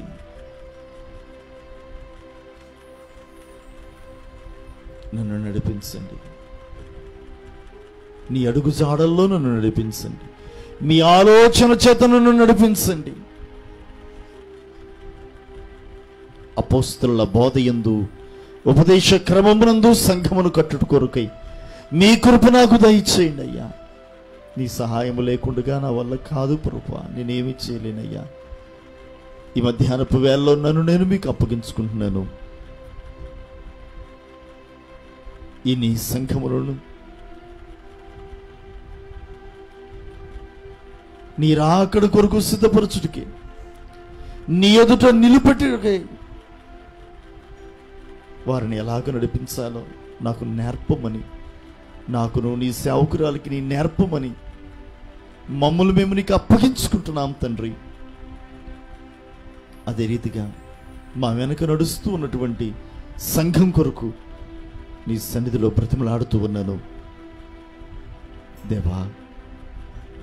మేమందరము నిన్ను పోలి నడవగలగాలి, నీ అడుగుజాడల్లో నడవగలగాలి. అటి కృప, ధన్యత, భాగ్యం మీరు మా అందరికీ దయచేయమని నన్ను నేను మాత్రమే కాక సంఘంగా మేమందరము కలిసి నీకు సమర్పించుకుంటున్నాం. అంత మాత్రమే కాదయ్యా, ఈ సోషల్ మీడియా ద్వారా, ఫేస్బుక్ కావచ్చు, వాట్సాప్ ద్వారా కావచ్చు, యూట్యూబ్ ద్వారా కావచ్చు, ఎందరైతే ఈ వాక్యాన్ని విని వీక్షిస్తూ ఉన్నారో, ఎందరైతే ఈ ప్రార్థనలో ఏకీభవించారో అయ్యా, అటు వారి కొరకు నీ సన్నిధిలో నీ సేవకుడిగా ప్రార్థిస్తూ ఉన్నాను. నిన్ను పోలి నడిచే అనుభవాల్లోనికి నడిపించండి. నీ రాకడ సమయంలో నీ ఎదుట నిలిచి ఫలా నమ్మకమైన మంచి దాసుడా, నమ్మకమైన మంచి దాసురాలా అని నీతో అనిపించుకోగలిగే భాగ్యవంతులుగా మీరు మమ్మల్ని చేయమని నజరేయుడైన యేసు శక్తి గల నామములో ప్రార్థించి అడిగి వేడుకొనుచున్నాను తండ్రి, ఆమేన్. మన తండ్రి అయిన దేవునికి ప్రేమ, ఆయన కుమారుడు మన రక్షకుడైన క్రీస్తు యేసు కృప, పరిశుద్ధాత్మ దేవునికి అన్యోన్య సహవాసం ఇప్పుడు ఎల్లప్పుడూ ఆయన రాకడ పర్యంతం వరకును చేరువచ్చినటువంటి అందరికీ తను తోడై ఉండి దేవుని పోలి నడుచుకునే అనుభవాల్లోనికి సమీపిస్తులైనటువంటి మీకును దూరస్తులుగా ఉంటూ ఆయా స్థలాల్లో ఉండి వాక్యమును విన్న వారందరికీ అటు మనస్సును అనుగ్రహించి నడిపించునుగాక. ఆమేన్, ఆమేన్. అందరికీ వందనాలు. Praise lord.